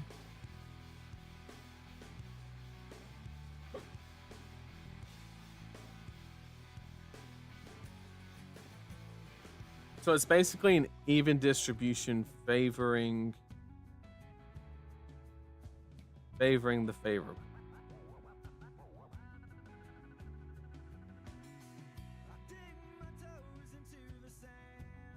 What makes a good deck in the current meta? Are there minimum requirements? Um, for me, let's talk about that for a second. I think that you really have to, like, I think in this meta, you need to be very careful and you don't want to be in the middle. I put out a tweet on where I thought the meta was going in a direction of people that can use 5-card hands or people that take advantage of people who cannot utilize 5-card hands. And I think that that's where we're headed. So I think that you need to play a deck that is either all the way on like offensive output or all the way on like the Dirtle strategy kind of situation. I think if you're anywhere in the middle, I think it's very dangerous territory and you become kind of like slightly unfavored into everything. Now I know some people are probably going to say, well, are you saying Kasai is bad? Because that's what she kind of does. Well, not really, because the Kasai lists are starting to change and they're taking poppers out and putting in more reactions. And therefore, you're going... It's very often that Kasai can utilize 5-card hands offensively now. Whereas while Dromai was in the meta, that wasn't always the case because you couldn't side out the Sinks, the Fates, whatever D-reacts you were running. So, yeah, exactly. So Warriors can utilize the offensive output and still have a little bit of defense, which is fine, right? But if you have a Kasai list that's running like 9 to 12 D reacts, you're doing it wrong. That's what I mean by don't do something in the middle. Use dynamos, of course, like that's where the value is, but don't load your deck full of D reacts and play this like super mid-rangey game plan. Just play offensive cards that block for 3, and that's exactly where you want to be, right? So mainly that statement is not to deter you from a certain deck or not, but more so to, like, it's actually going to be surprising when I say this, but I think in this format, if you're not on a Dirtle strategy, I think defense reactions are worse than they've ever been. Because I think it's going to be so important for you to be able to take a card in your deck and say that this card has 2 applications and not just 1. Because there's going to be so many decks that you're going to run against that are going to try to accidentally fatigue you, or they're going to do like a setup thing like OTK Vis, and it's just going to be a dead card, right? And I know how good D-reacts are into Turtle Burst and stuff like that, but if you sit on the arsenal for too long, then they're just going to make you play 4-card hands. So be ready for that. And like, I don't know. That's like my general theory on the meta as far as like what makes a good deck. That logic explains why Arachne's usually bad. I mean, yeah, Arachne just doesn't do. It's like as in the middle as you possibly could be. I've been trying to play Azaeri, but can't afford Already Dead. Yeah, they're like $30, pretty high.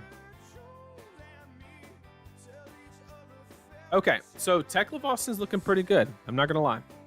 I think the matchup spread is perfectly acceptable. There might be a combination of cards to possibly. You can always high roll a little bit, get an early Evo, and get a little lucky against KO. It is a bad matchup though. We're not gonna sugarcoat that.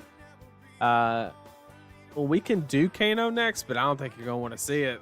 I don't know. Let's do it real quick.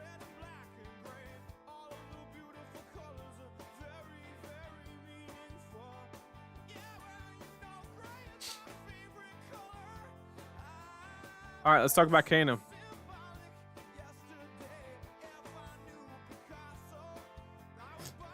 All right.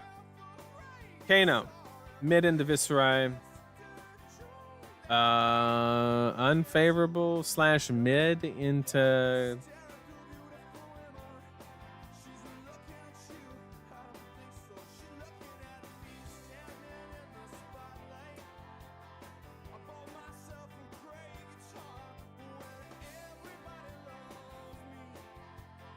cannot beat this deck.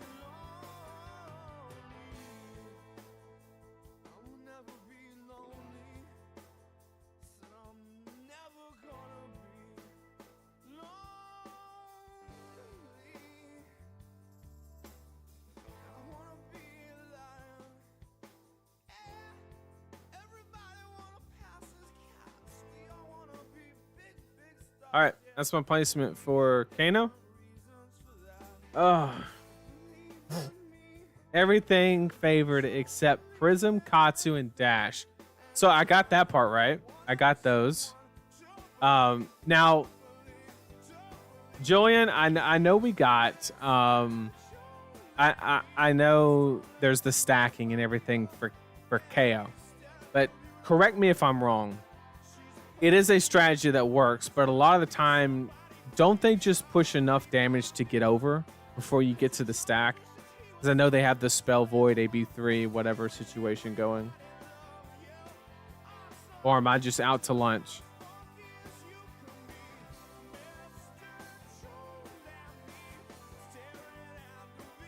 Max runs Kano over? Is it?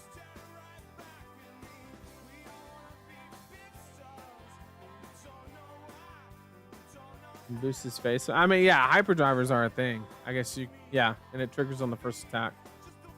I think Riptide is unfavored here a little bit. If he's built very aggressively, it can be. It can be slightly unfavored for Riptide, of course. And I see the argument both ways there.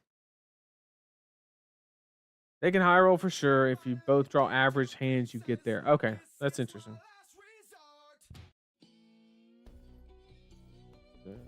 Let's see.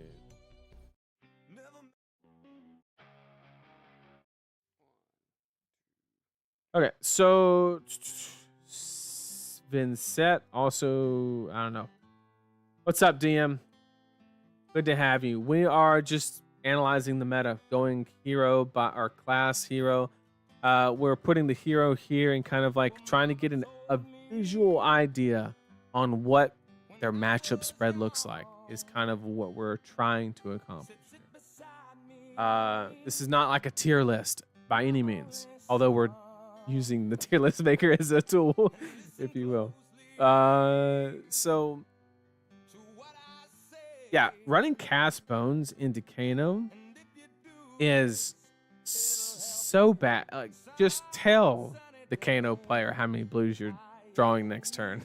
It's so sus. It's so sus. So, like you flip over 6 reds, and you're just dead next turn. Like you just die. Assuming they're not doing the whole stack. So, all right, Kano here. We got. I'll give Julian the benefit of the doubt. I'll give him the benefit of the doubt. Say that that KO's kind of mid. We'll put him at mid. For Prism is literally unwinnable. And then the Katsu's bad, assuming the Katsu has AB3, which most of them should, because they don't really need the sideboard space. And then of course the dashes are pretty rough because they got the blue count and the natural AB3, quote unquote natural. I think Prism just being a 95% favorite in that matchup is enough to push Kano a lot out. But like Prism's on the rise, and do you want to play a deck that's 5% into what could be 15, 18% of the field?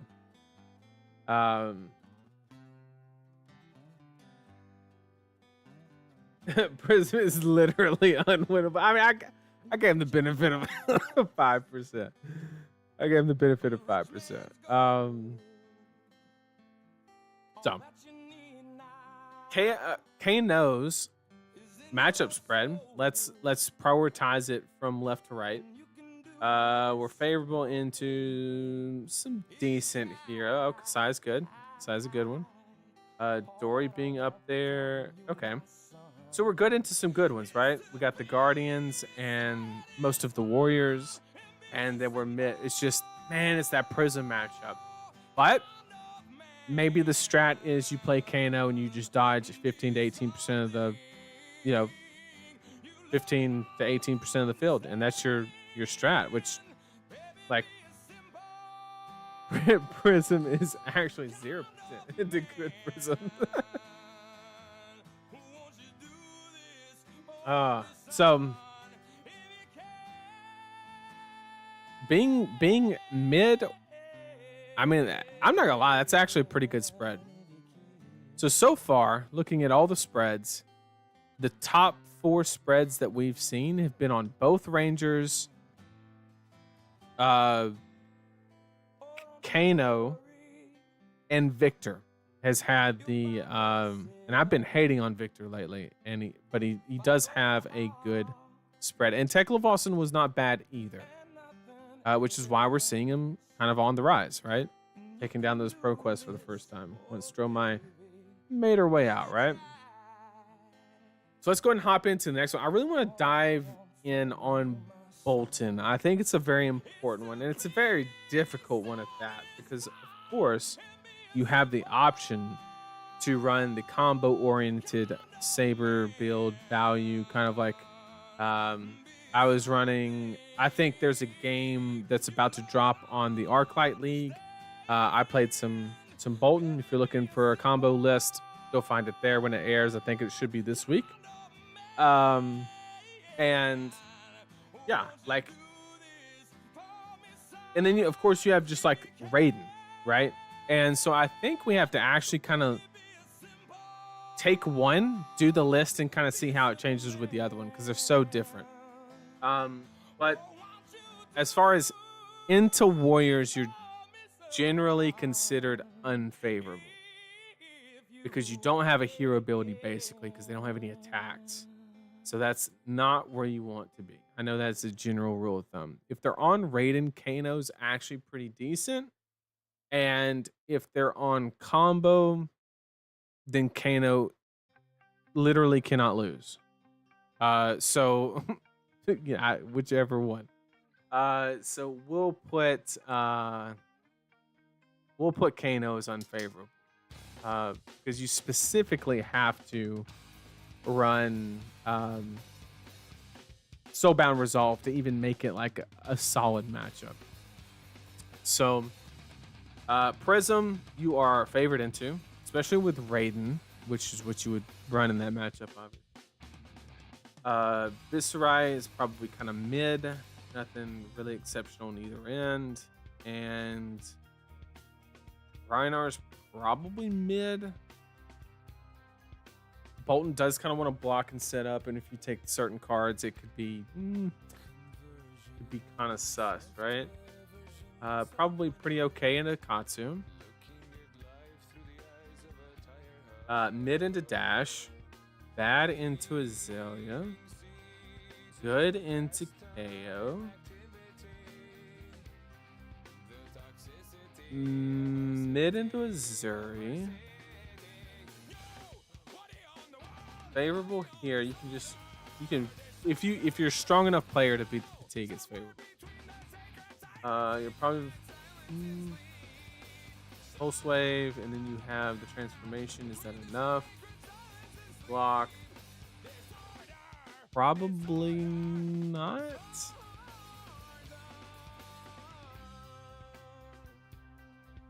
Probably not. I'm gonna put Max in.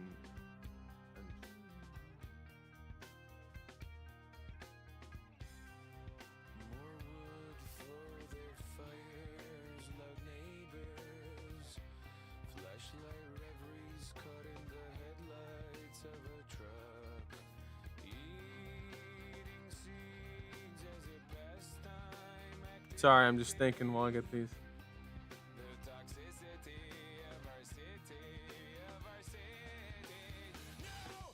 Okay, so I think this is the ballpark spread on like a.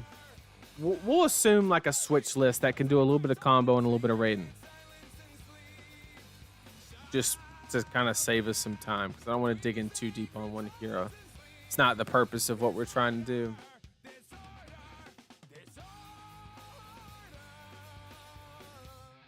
Okay, so this is really relevant.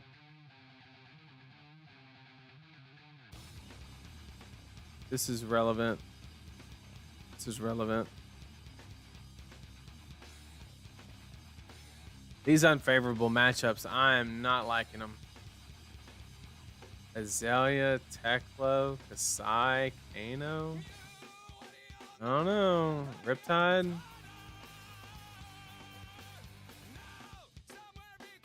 I think Bolton's kind of mid, guys.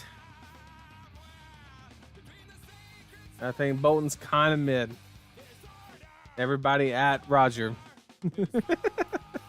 Let him know. Let him know. Bolton's kind of mid. I don't know. Yeah, I think Bolton's kind of mid. Let me know if we got any disagrees in chat.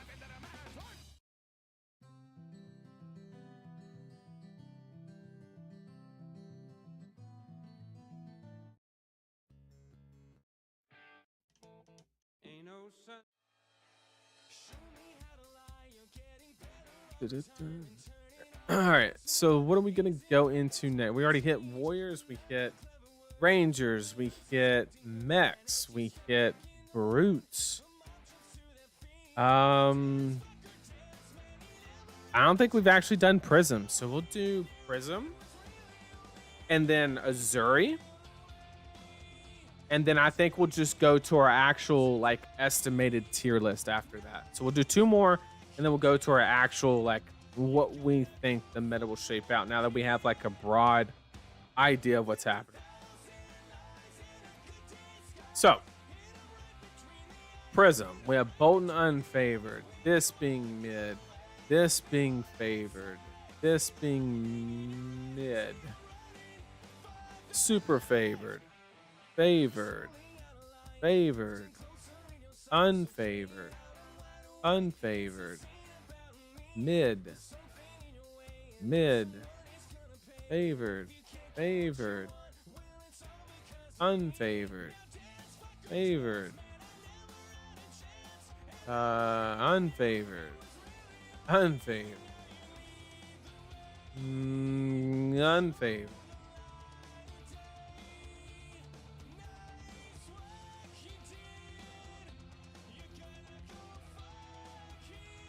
I think I like this placement for Prism. Now, this is the most important thing to recognize is look at what you're unfavored into and how not popular they are in the meta, right? But you're favored into Kasai, into Victor, into Azalea, into Azaeri, into Kano, into Dory. Like, these are some heavily played decks.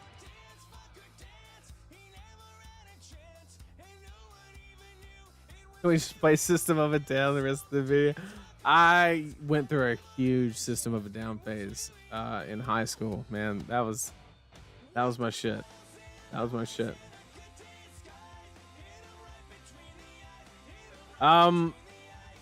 Azalea is unfavored into Prism. That is the conclusion that I have came to, and I think a lot of people have.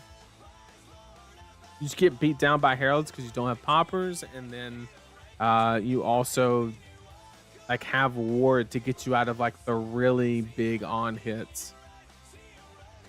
Is Teklo mid? I honestly have no clue.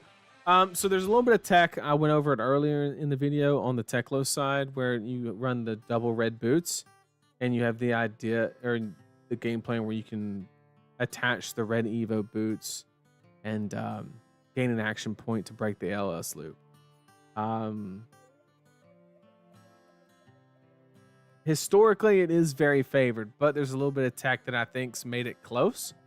At least a match, but historically it's been like not even a close match.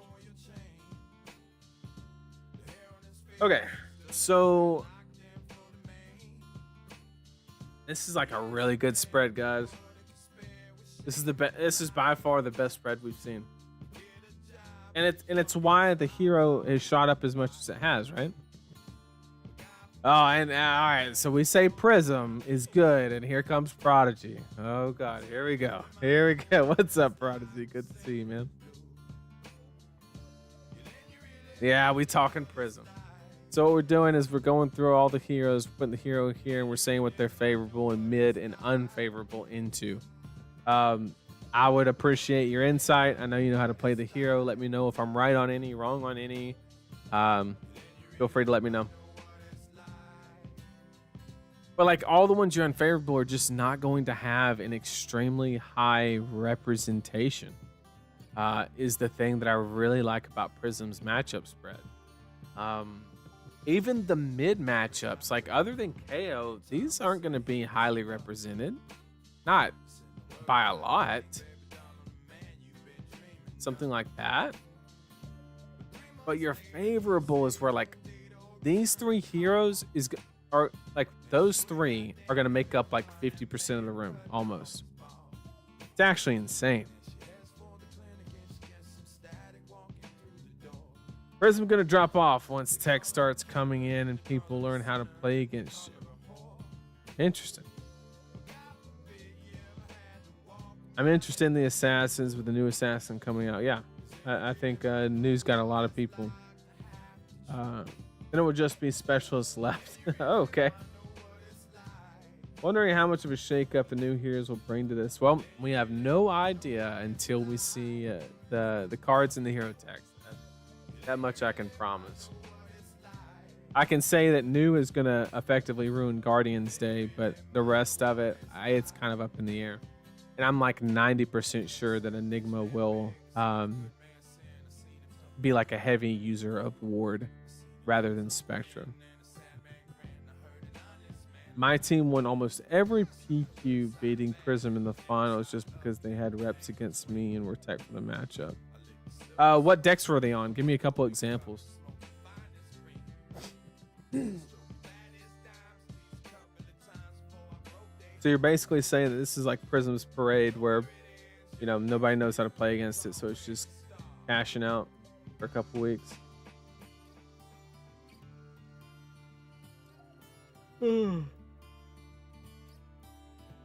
Did the card guys get a spoiler? Have they announced who's gotten a spoiler? I'm not entirely sure.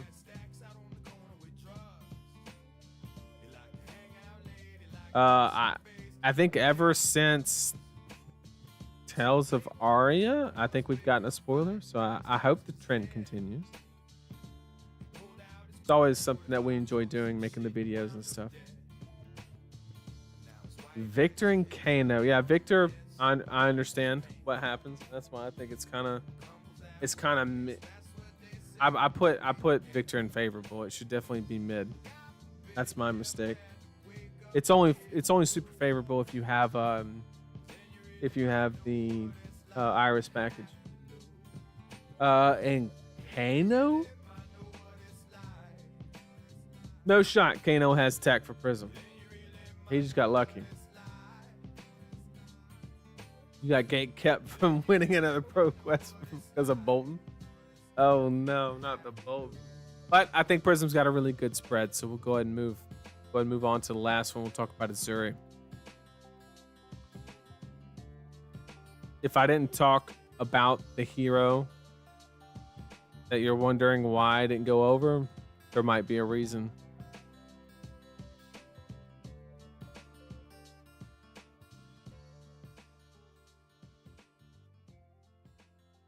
Oh, Sammy got George? Oh no.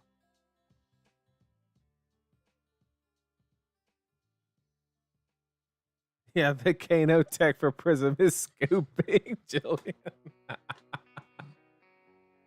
Oh, that's hilarious. That's hilarious. Okay. talk about Azaeri real quick. I have a feeling that the mid section is going to be off the chart. That's just my prediction, but I'm gonna say that this matchup's kind of sus. This one's probably kind of mid. I'm gonna say probably favorable. I'm gonna say favorable. It's like the third time we've listened to Simple Man, just different artists. We've been listening to Sean Down. Let's find something else. Oh shit. Okay. So then we have Dash.io is probably kind of mid-ish. Nothing exciting.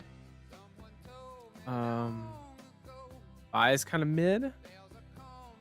Dash is kind of mid. Probably unfavored into Levia. Kind of mid into Bolton. I think unfavored into Riptide, me personally. I think unfavored into Teklovossen. I know people are going to say Shred. Don't block when they have a card with hand in hand with armor. It's that simple. Katsu probably favored. At the highest level, I think favored against Bravo. Kind of mid into Victor. Favored into KO. Favored. Favored. Mid. Unfavored. Favored. I'm gonna say unfavored because of the fatigue strat. I think it's too strong. Unfavored. Are we favored?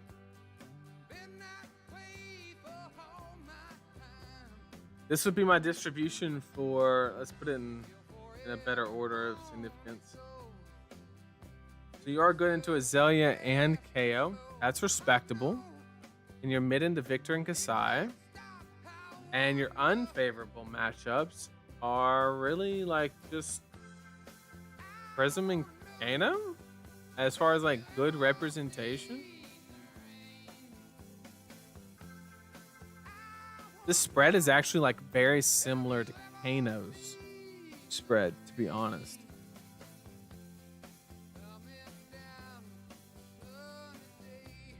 Azaeri loses to Arachne. Matchup doesn't matter though. Yeah, I mean basically. Azaeri is a beast. Big fan of the deck. She's so bad in the mini decks. Just put every hero against Azaeri in mid and work from there. Yeah, I mean that's kind of what I expect. I mean, she actually has some favorable ones though. Prism beats both ninjas. Katsu's like 82. Yeah, I told him about what you did to me. Why do you view Levia as a bad matchup? I think she has enough armor and enough damage to really push life totals. And the disruption can just not matter in a lot of situations. Or when it matters, she has enough armor to like negate two of them. So that's kind of the theory basis there. I could be wrong. I could be wrong. I think KO is massive unfavored. Should be favored for Azaeri because you have the disruption, you get to block a lot. That's been my experience. Let me know in chat if you disagree.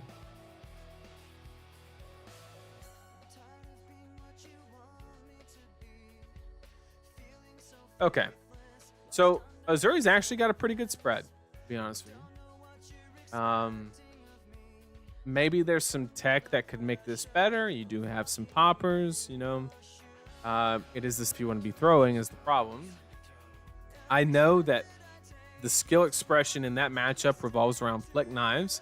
One good flick knives can just change the game if you hit the right flick knives. So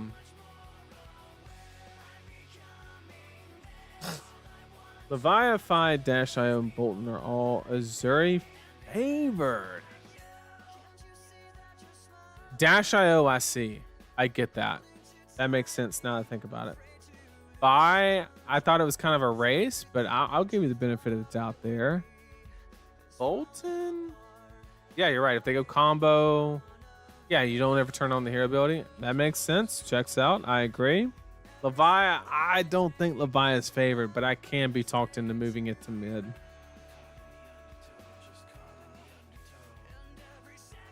Azaeri has reactions for Betsy. Yeah, but Betsy has like, I'm strictly talking because the only good Betsy list we've seen is Naib's. It's like super fatigue. And I don't know if like Azaeri can handle it, but we can move it like that. We could do that. So, I mean, man, this spread looks even better now. Guys, I'm about to be in Azaeri, man. Spread looks kind of hot. There's got to be something that can be done with the Prism matchup. Got to be something. Got to be something. All right. So we have a good idea on all the heroes. So now we're going to actually make our tier list on what we expect. I'm going to make this tier list on the assumption that it will be valid for the conclusion of the ProQuest season. So not just like next week, not, just after all the ProQuest data is combined, this is what we'll see kind of situation. Victor's kind of, clashes are cool, but like you can lose them with Victor. And Victor historically doesn't have that many D-reacts, so a lot of the disruption gets through and you can get time walked. You gotta be very careful.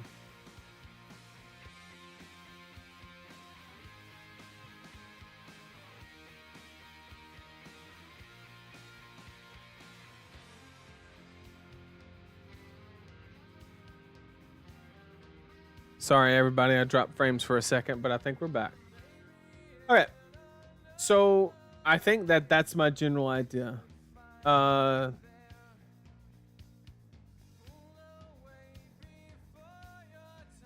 let's do our actual tier list.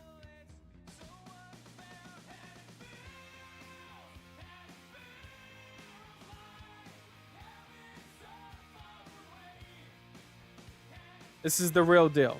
Okay, this one you can, screenshot it and call me out on Twitter if you feel so inclined. All right. I think we can all agree that Prism's a top tier deck. I know that Prodigy said it's going to decline, but all right, so first we have to decide how many heroes we're going to put in S tier. I'm going to cap it at 3 because the last time I put more than 3, they just dumpstered me on Twitter. So we're going to cap it at 3. So what are the contenders for top tier decks? Well, I guess it would be KO. It would be Prism. It would be Kasai. It would be Victor.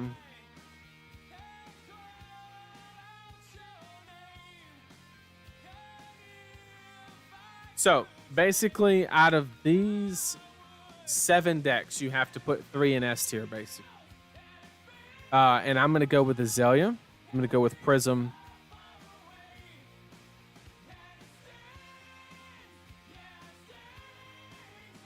I'm going to go with Azaeri. I think that's our S tier. And then these are going to make up the A tier.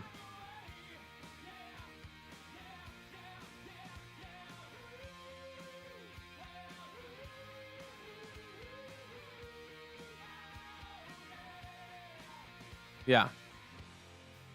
I think that's pretty good. Now we're going to scale it again. We're going to put a bunch in A tier and kind of move them down.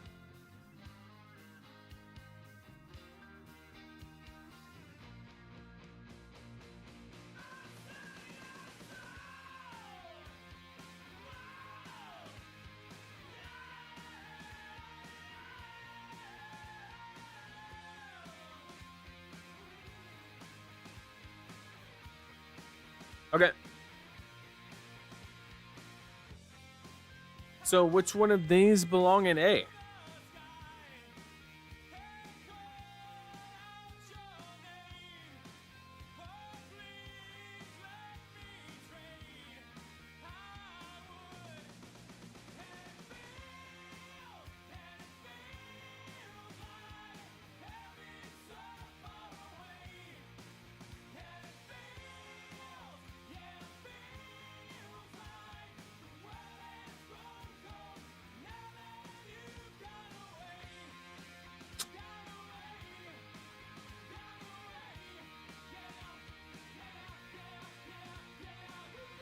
This is tough, chat.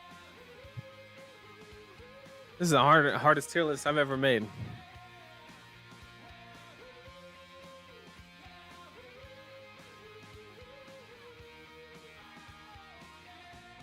So I definitely think that Kasai is up here, probably ahead of KO.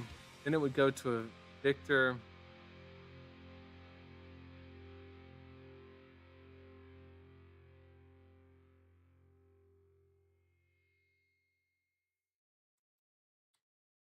Man.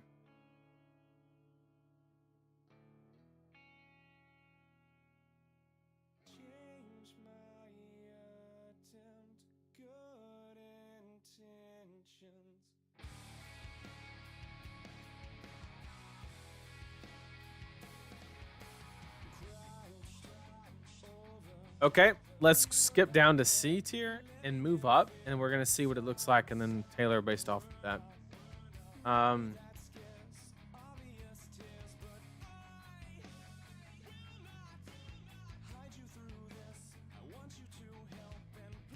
Dory's for sure there.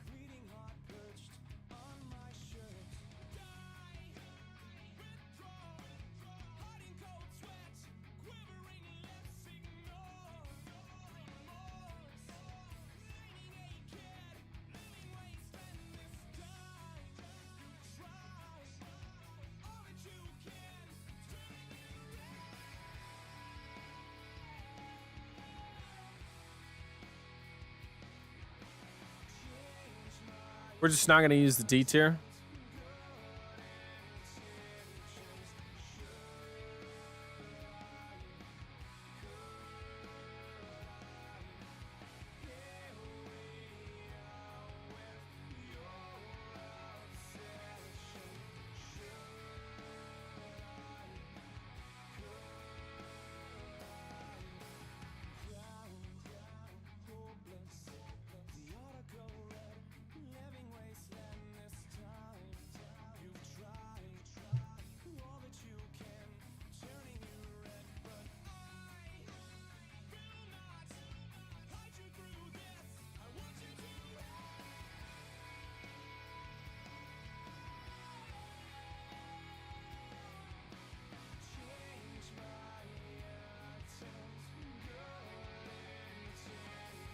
What do we think about that, chat? Let me know.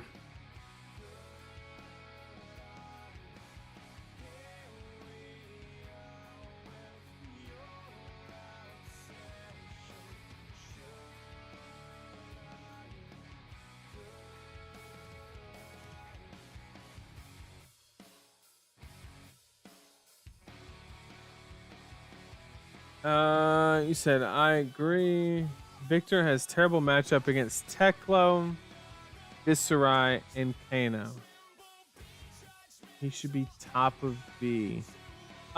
So Victor is good into Azalea, good into Kasai, but I agree. Bad into KO, bad into Teklovossen, mid into these two. And then bad into here, good into here, good into here, good / mid into here. So he's like kind of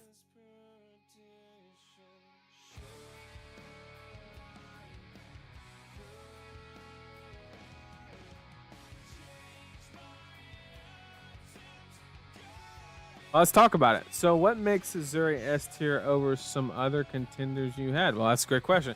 So I don't know if you're like just hopping in, but we like went through every single hero / not every single one. We did the important ones.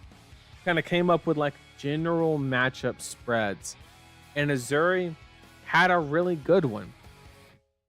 Unfavored here, favored here, favored here, favored here, mid here. I think unfavored here. Like, you're good into all that except for Prism.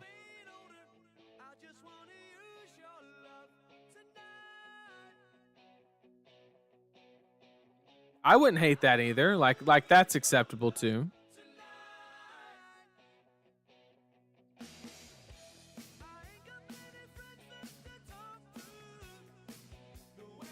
So that's kind of my logic. KO led last week in wins. Why isn't he S? That's a great question. I'd love to go over. Okay. So, KO. In specifically the context of ProQuest level events. Anytime, so like if you were to take the world championship, right? And you would to assign an average skill level from 1 to 10 per player, right? And it might come out to like 8 or 9, right? Average skill level per player. And then if you go to a calling, it might be 1 step lower, maybe 6 and 7. And then when you go to a battle hardened, it dips even lower, and then ProQuest even more. So by the time you get to a ProQuest or an RTN, like the average skill level, this is a general statement. I know some people have some stacked ones and some people have the complete opposite. But the general consensus is that at a ProQuest level event, your average player is either average or slightly below. And it's a tall ask for an average player or slightly below average player to overcome the value that KO generates. So KO, and I know KO top 4 or had 4 in the top 8 of the Pro Tour. I'm well aware. But if you go back and you look at the records of those people, I think 3 of them were like 4 and 3 in Classic Constructed. And they just they like killed draft. And so that's why we had the conversion of KO that we did. He's an amazing deck. I just think that now the chest piece in the armory kit and the blue that he's getting could change that, right? It could flip it on its head. That's entirely possible. But yeah, like that's where I'm at with it. Why Kasai and Dory aren't in the same tier? Because before Dromai LL'd, I thought Dory was way better than Kasai. I think it's swapped now. I think it has swapped. Yeah, and KO also has large numbers, of course. That as well.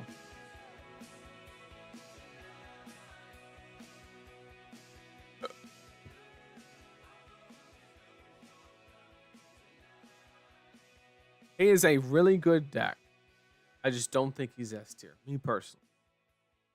I know a lot of people are gonna say, "Oh, you just had some recent success with Riptide, and you're a little bit biased." No, I now have a fundamental understanding of the hero and what he can do, and how good he is into the field, and it's actually kind of insane. Because this matchup's mid unfavored, but you're like super favored, unfavored, but then very quickly favored, unfavored, or mid. So like a lot of these for Riptide, you're pretty good. So I think he's an A tier hero. I think he's at the very bottom of A tier, but I think he is. If you said you were bringing him to nationals, I don't think anybody has the right to laugh. I really don't. I don't think there are many heroes in the game where you would have the right to laugh. That's just me personally. But, well, I don't know. We're changing that very quickly. I don't know if you saw Tower Shard today, but ever since the video dropped, there's been a lot of Riptide on if you're referring to which deck did the best, I don't know if you're referring to the ProQuest results. This is them.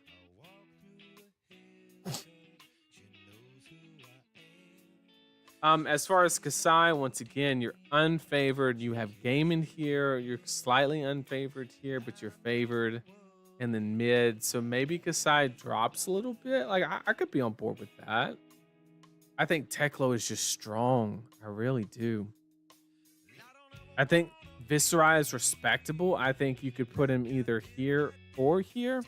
He's just got some things he's got to work out. Got to do some math. I'm cooking with him right now.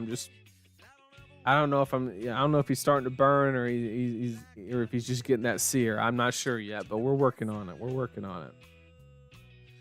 Riptide had 4 wins. Yeah.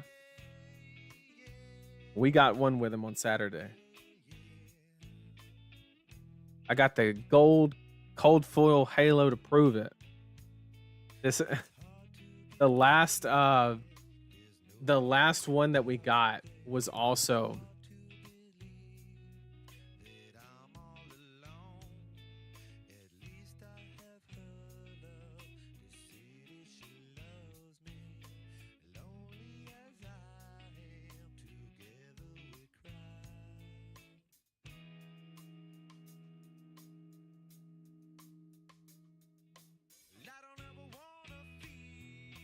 Oh, I've been muted. No.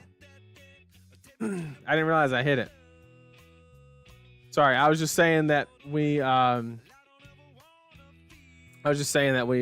Riptide for a win. Yep, I just realized I was muted. I hit the button real quick. That was my fault. I was just showing the pull from the hit that we hit. On do you like Balance of Justice? Like in Riptide or like in any deck?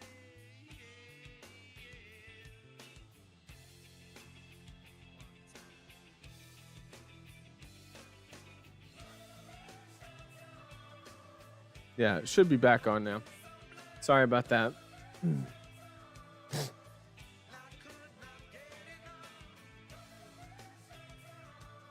I was just saying that when we took down the RTN last season, I pulled a gold foil halo as well. So that's the second one that we pulled in a row, which is not a bad one to hit. That's for sure. Do I like Balance of Justice? I think it's getting less better every day.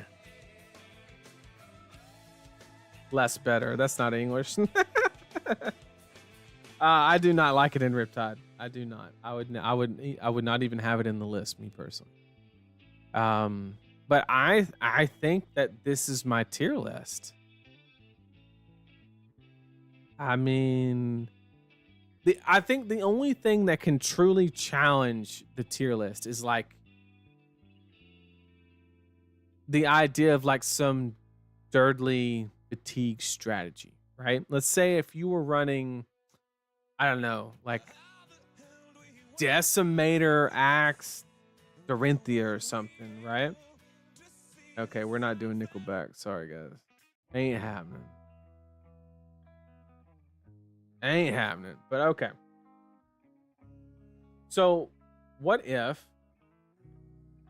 there was like a really strong like Decimator list, right?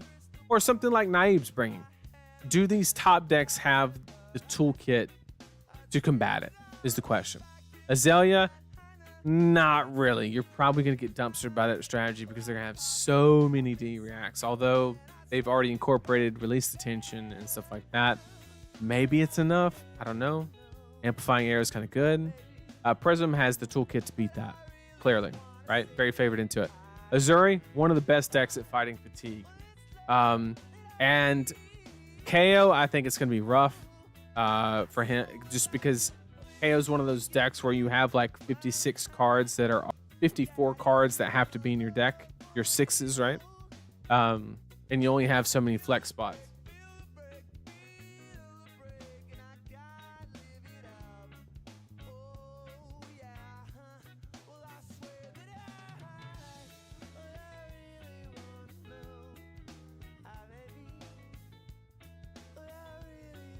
me check my frames.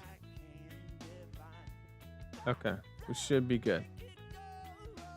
So, Kasai does have the toolkit section, and then you also have the Brazen Army, of course, is always a strong card to be using to combat that. That should fix it. Should. Okay, we are back. Sorry about that. I do apologize. Sorry, I was dropping frames for a second, but we're good now. We got it fixed. So let me get caught up in chat. Yes, Riptide, the main headpiece. I answered that. I would never run balance in Riptide. I think New Horizons too valuable, personally. And you really, every sideboard slot counts. You need like cards to not get fatigued. Feels weird seeing Riptide higher than D. I mean, it's a new day. Currently, if you're playing Dory specifically, I think Dawnblade Decimator is the best version. I think if you're playing a dual wielding warrior, the only version you should be playing is Viserai. Me personally. The Riptide deck you run is basically the same list that's been running pretty well into everything besides Dromai and Guardians for 6 months. Yep. Don't want to play Riptide Mirror. Stop telling people. Sorry about that. Okay. So, like I was saying, if a Decimator Fatigue strategy walked in, Azalea gets dumpstered, Prism has the natural toolkit to combat it, and then so does Azaeri. KO does not. Kasai has Raise an Army. Victor has like enough threat density to possibly get there. I've actually tested that matchup a little bit, and it's not too terribly wrong if you know exactly what's happening. And then Teklo is like the Dirtle Master. And Dash is pretty good in that strategy as well, and Kano is definitely good. So a complete Dirtle strategy, I don't think is, unless you're doing it as Teklovossen, I don't think it's extremely valid. I think the whole Betsy thing is kind of a fluke that caught some people off guard. Although I will caveat, Naib's just a monster, and also one of my favorite deck builders in Fab. Naib and Chris Lyali are like my two favorite deck builders in Fab. I love the way that they build decks, and yeah, we think a lot of the same ways. And I really appreciate the work that they do. So yeah, that I think the tier list is solid. I think it's pretty good. What do we think? Last chance to disagree and tell me that I'm wrong, chat. Last chance.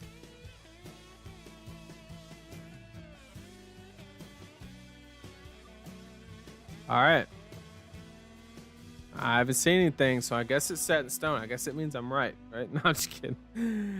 We will see how it pans out. I'm actually very interested. Why it seems that Azaeri can only be S tier or F tier. It swings. Yeah. Because is her toolkit valid is kind of the question, right?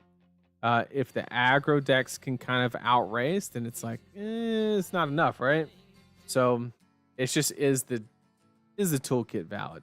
And if it's valid, it's S tier. If it's not, it goes down, right? But I just want to say, for a spontaneous 20-minute notice stream, we averaged like 130 people. I want to thank all of you for coming out. I hope everybody got something from this. The goal was just for me to kind of think out loud, give you some ideas, and hopefully you either learned something or maybe thought about something a little different way and got value from the stream in some way. I just wanted to kind of get on here, think out loud a little bit, talk with you guys, get some opinions. And I thought it was pretty productive. And of course, we can't end the stream without getting a tier list, so that's what we ended up doing. But yeah, I mean, thank you guys for joining me. I really do appreciate it. Means the world. Means the world. Don't worry, just because I'm doing it today does not mean we're not going to do another one on Wednesday. We're still going to do the normal scheduled Wednesday stream. Excited to do that. That's probably going to be, since we did this today, that's probably going to be like heavy gameplay on Wednesday. So I'd love to see you on Riptide's actually D tier. I swear. I don't know, Chief. I don't know. Thanks to I appreciate it, Chance. It was a great stream. Always love you answering questions. That's what I'm here for. That's why I do the content stuff, is I just want to, give people value in some way, whether that be a little bit of entertainment, a little bit of answering questions, whatever applies. I really do appreciate it, everybody. I'm gonna call it. I went about 45 minutes longer than I planned to, but I hope everybody has a great night. Good luck at any armories you're playing or anything, and good luck on your preparation for this pro quest. Please, please, please get those Prism reps in. Get the Prism reps in. I promise you, they will pay dividends you will never knew you could realize. Get those reps in. It'll pay off, I promise. Thanks everybody for being here. Really do appreciate it, and I'll see